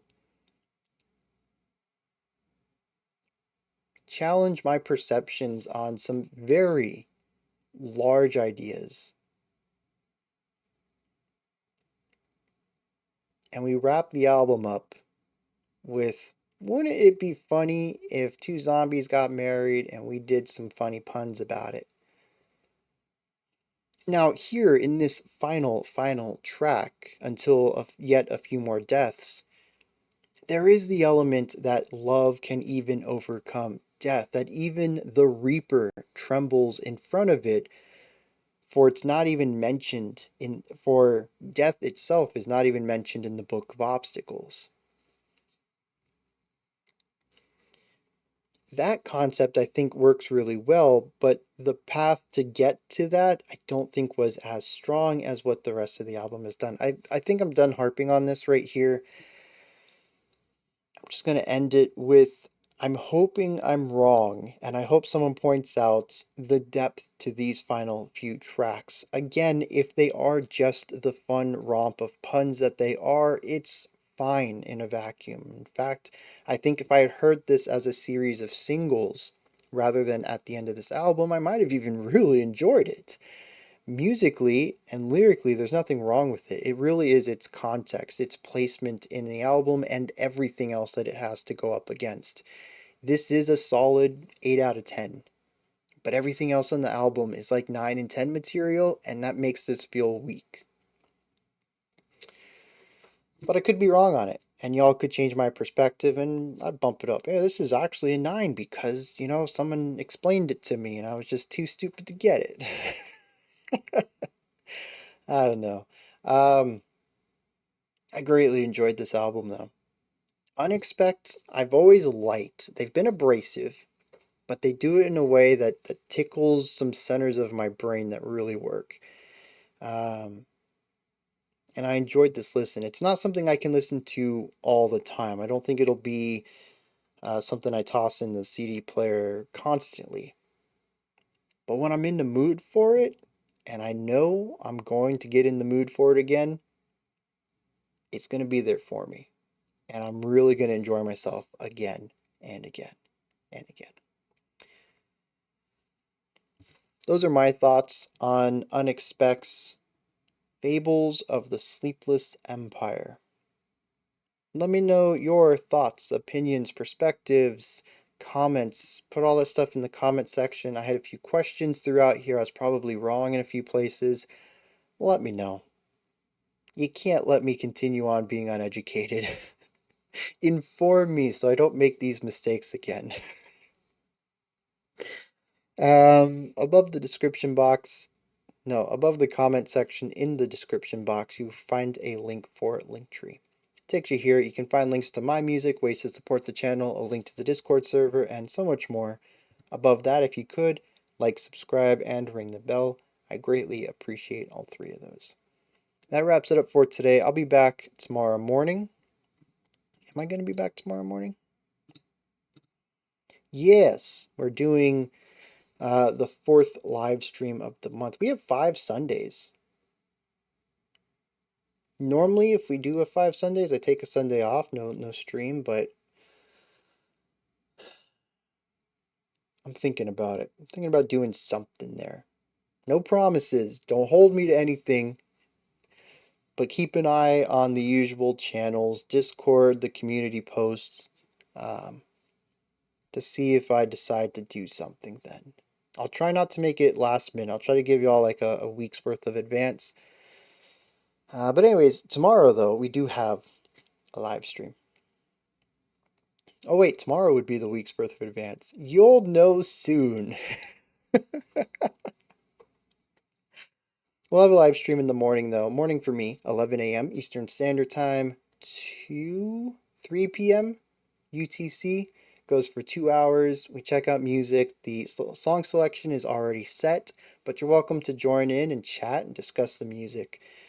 Until next time, remember to be critical, not cynical, of the music you listen to, and have a fantastic morning, afternoon, or evening whenever you choose to watch my videos. That was the wrong button, Bryan.